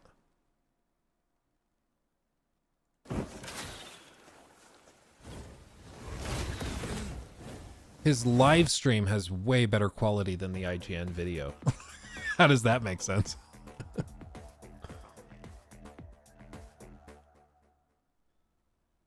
Asmon's playing it too. Yeah, dude, it looks super smooth. I guess one of those cute little baby vapes. It's better than like the ones I've seen some people use where it's like this big around and they're oh crap, now somebody's gonna clip that. Shoot. I just handed you I handed you that one on a golden platter right there. Wow. That's pretty funny.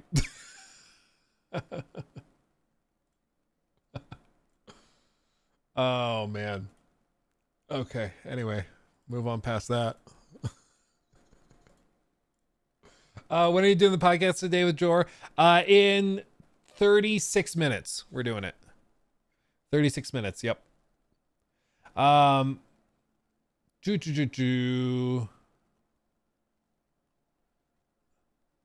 using disposables now. Is that disposable? Oh, I didn't even know.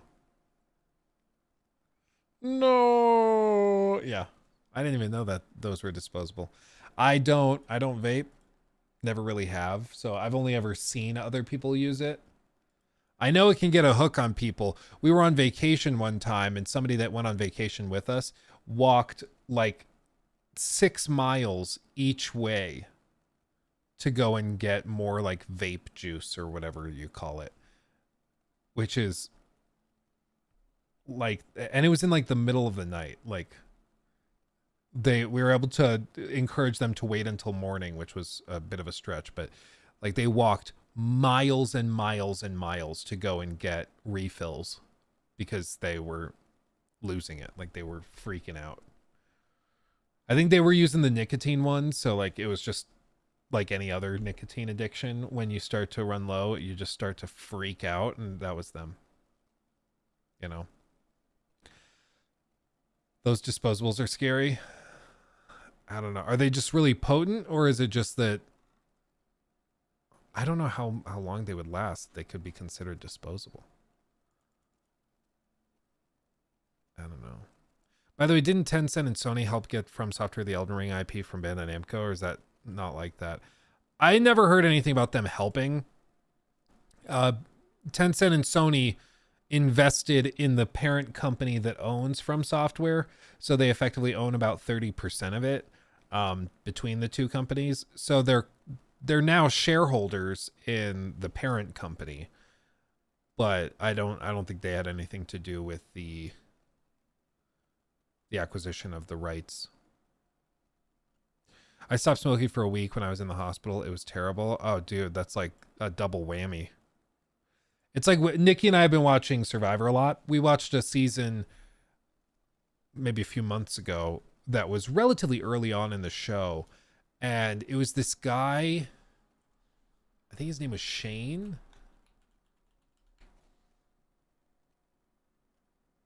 Yeah, this guy. I don't want to get copyright struck, but this guy on like an old school season of Survivor, him. And he apparently, he said in interviews later, he like was an alcoholic and also super addicted to cigarettes, like a hardcore cigarette smoker.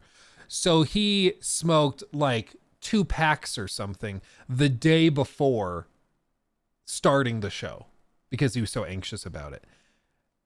And if you've never been addicted to anything, I hear that's a bad idea to like really get your high on whatever you're addicted to right before going cold turkey.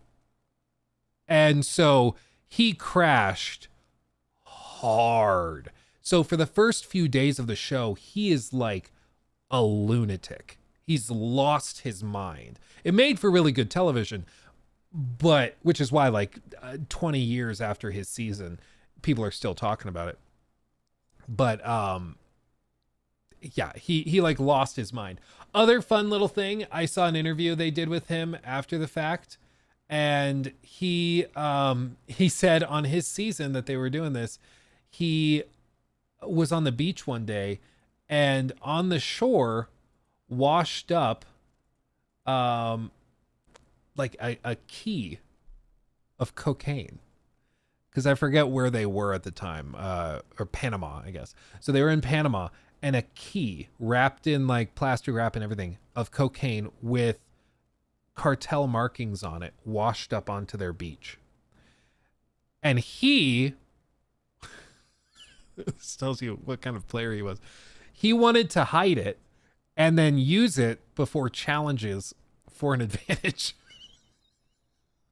And then the producers found out. We're like, no, you can't do that. What are you talking about?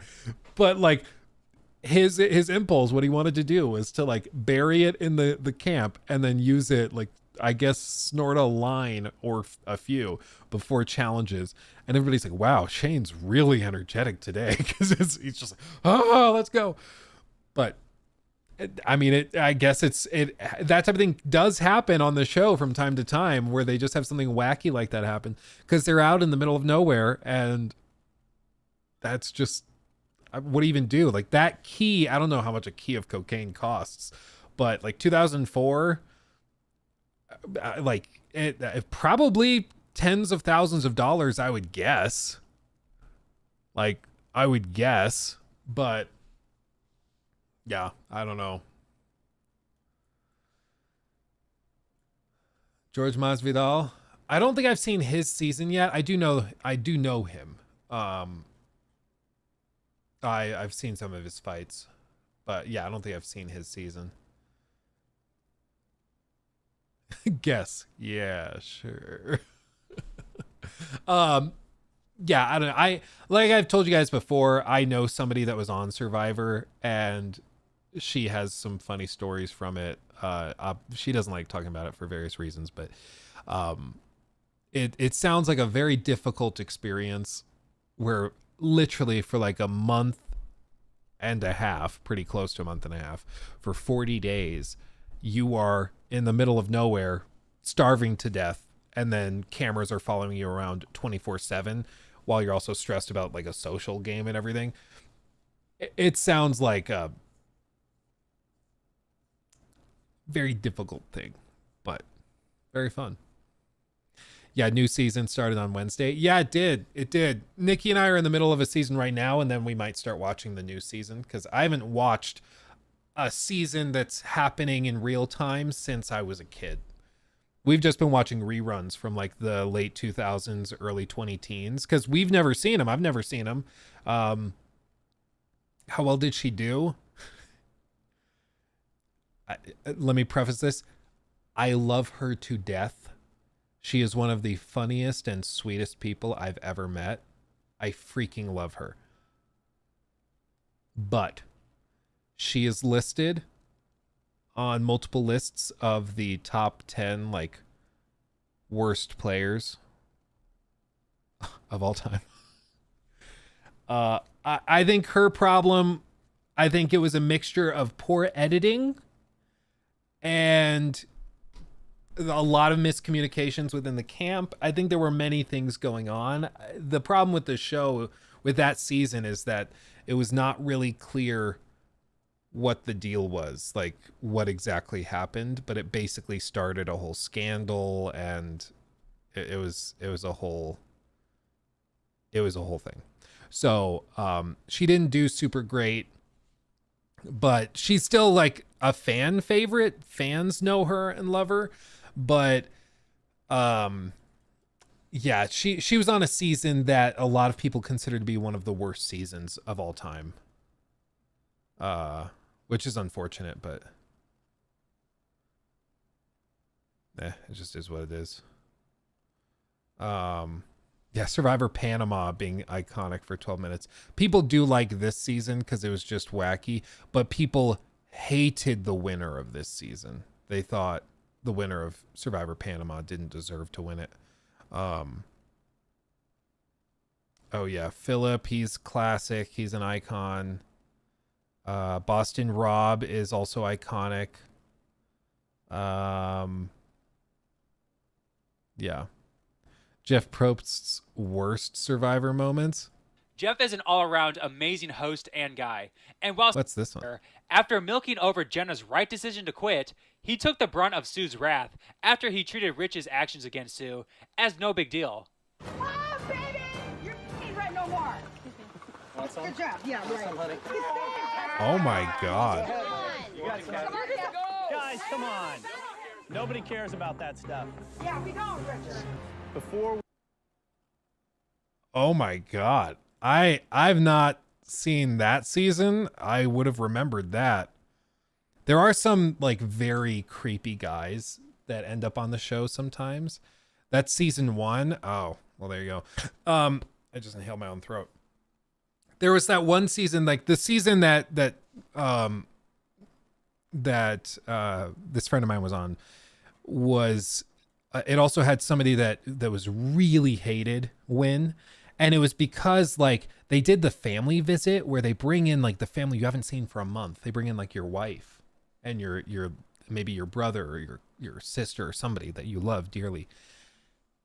And they brought in like the guy that would eventually win. They brought in his wife, and he was like full on sociopath. Like he sees her for the first time in like a month, and he's just like, you had to wear that? Like just an a-hole. And the guy he's in like the final 2 with, he brought the perfect guy to go to the finals with, from I think he made it to the finals, who was like an outspoken racist.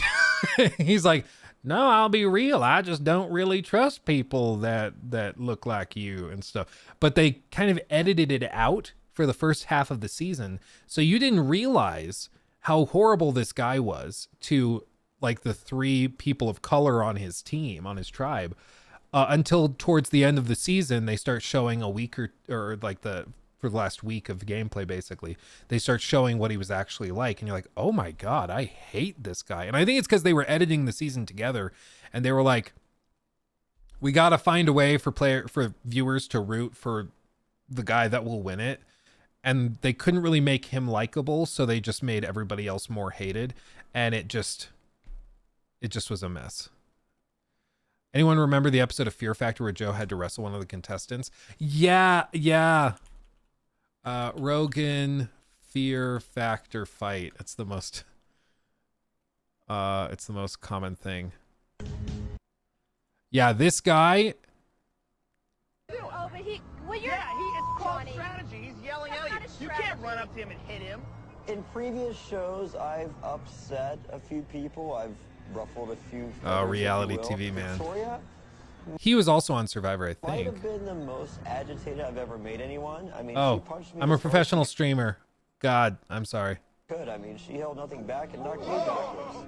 Look, if you and your husband hit each other, that's one thing. You don't run up and hit other contestants. Don't hey. Apparently this guy, like, they do like screeners before this show. So one of the interesting things I found out about these reality shows, talking to this person that was on one, is they do like a suite of personality tests and background checks and all sorts of stuff. At least now they do. Back in the day, maybe they didn't, but back in like even the mid 2000s, they would. And they would do screeners to see what like the likelihood of somebody being hyper aggressive, being like maybe deceptive. Like they would do all these personality tests to try and figure out how this person would play the game, and then they would try to match that up and balance it out. So they might have one person that the personality tests are saying is like super maybe super kind-hearted and sweet and just very honest, and then they have another person who the personality test says they lie a lot, and they're like, yeah, they lied on this questionnaire and we can tell they lied, so they're going to be deceptive and they want that, so they put them in the show. And they also test for like aggression and the potential for people to like lose their minds. They check their background to see if they've been convicted of anything or accused of anything bad, because obviously they don't want like a full-on predator on the show in a compromised situation with other people. And this guy, apparently he had a history of like very violent behavior, and so he was like just a suite of red flags, basically a walking red flag. And in this episode he just lost it finally. And apparently he didn't realize that Joe Rogan has like a lot of training in mixed martial arts. And so he just neutralized him, made him look kind of stupid. After yelling at his wife the entire time, he's sticking up for her. He got in Joe's face. And then he got too close to Joe. Please. Oh my God. And then all of a sudden they start going at it. Now, You see, he just grabs the back of his head, pulls him down, just like a rabid dog. If you just pick up its back legs, it can't do anything. It just kind of flounders and flops. He just did that, and then all of a sudden this big guy's like, stop it, man, stop it. I was like, all right, I got to break this up because Joe's going to kill him. Hey. And we have to go still, and my partner's crying. This is the greatest reality show ever. I would have to say that Joe... Yeah, this is the guy that was also on Survivor. And when they did the family meeting, he got to the family meetup thing, and they bring out the family, and it's his, like, I think it was his friend or his brother or something. And he had told his brother, if you come to the family visit, if I get that far and you come in and meet me, tell me grandma died. Okay? I'll get a ton of sympathy. People will feel bad for me. It could be just what I need. And I can like even use that in Final Tribal Council and be like, even my grandmother passed away and I fought through this game. I didn't even get to see her at her funeral because I care about this game so much. And so he just like straight up lied about it. And it worked. It worked. Everybody was like, oh, poor guy. Cause he started like crying and he's like, yeah. And Jeff's like, why are you upset? What's wrong, man? And he says, well, we said that my grandma was going to come visit, and if she couldn't make it, then my brother would, and my brother is here, and it's because my grandmother passed away. And Jeff, the thing with Jeff is like, Jeff knows that's BS. Jeff knows almost certainly that grandma was never on the list because he's directly involved in all of this.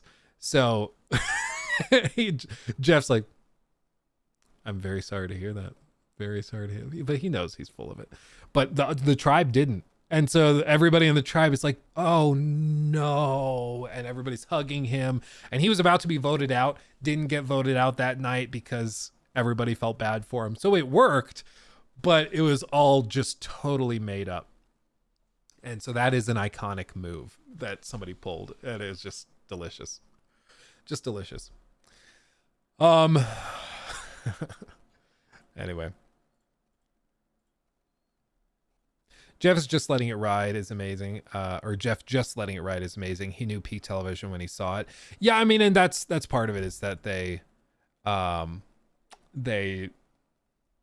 understand that the drama is what sells it. So even if something turns into a total cluster, it can be nice. Like one of the guys that was best for ratings in all of Survivor was a guy named Russell. And he was like hated for many years. People would bash him, but he was like very, very good at the game. Very good at the game. He made it to the final 3, I think twice, like 2 seasons basically in a row. He played 3 seasons total, I think, maybe 4. And in the first 2 seasons he played, I think he gets to the final 3. He's a tremendous player, finds like, all told, I think he's found like 6 or 7 hidden immunity idols before even finding clues and stuff. He's just a phenomenal player. Very, very good. But he makes everyone mad in the process. Like everybody hates him. And he would do stuff where he's like, our tribe has one big alliance that everybody is like really happy with each other on. Everybody's super chill. He's like, I need to destabilize it because once the foundations crack, I can then pull people in and I can kind of control them to do what I want. And so he would just like bury the machete and hide it. Or he would take all the canteens full of water at night and pour them out. So everybody would wake up and not have water. And just little stuff like that to cause chaos in the tribe. So everybody would start to get pissed at each other and then he could reunify them. And so that's like, he would play in a very unorthodox and kind of nasty way, but it would work. And that was one of those things where like the show, if they had more rules, would go in and be like, you can't destroy food intentionally. You can't take people's water and dump it. You can't do things like that to directly harm other contestants. But instead they just let the line out because it makes for great television, you know? It just works. Very Machiavellian. Yeah, exactly. He was the epitome of an ultimate Survivor player. Yeah, and unfortunately, I don't think he ever won, even though he probably should have. Like, I think he played his seasons the best of anybody. The rest of the people on the jury just didn't like him because he beat them, and they were just, like, throwing fits. And so they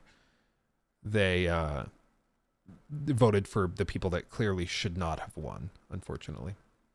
Do you think Concord might be canceled? I don't know if it'll get canceled. I think they might reveal a trailer and then based on how that does, that will determine its future. As of right now, we just know nothing about it, but maybe Concord ends up being super surprising and super successful. Maybe. Nobody really expected Helldivers to blow up, so that's cool. You know? That's awesome. You ever watch Big Brother? Not yet. Nikki was saying she wants to try it. Maybe we will. I'm not sure. What are your thoughts on literally anything else? That's funny. I have a question, Luke. Anything else? That's awesome. In the beginning of January, I wrote in chat that I'm going to work extra days at work to get money for a 48 super. Got it this week, saying goodbye and prayers for my 1070. Dude, that's awesome. That's a big leap. That's great. That's great. That's wonderful. Do you know if your DoorDasher gets in a wreck, you can go pick it up from them? Even better, send flowers to their hospital room on the app. What? I didn't know that. That's kind of fun. Heck divers, Luke. Do you want to get demonetized? I'm sorry. You're right. Oh, I'm so unprofessional. Okay, everybody. Here's what we're gonna do. In 15 minutes, we're gonna do the podcast with Joel Raptor. So what we're gonna do is we're going to stop this stream, create another event for that one, and we'll be back in 15 minutes to do the show. So it's just gonna be like a 15-minute little break. Go stretch your legs, grab a snack or whatever, and then we will be back in no time at all. Okay, so rock and roll, chillax. We'll be back soon. I'll see you over there, me and Joel Raptor, okay? Much love, everybody. We'll see you in a few minutes.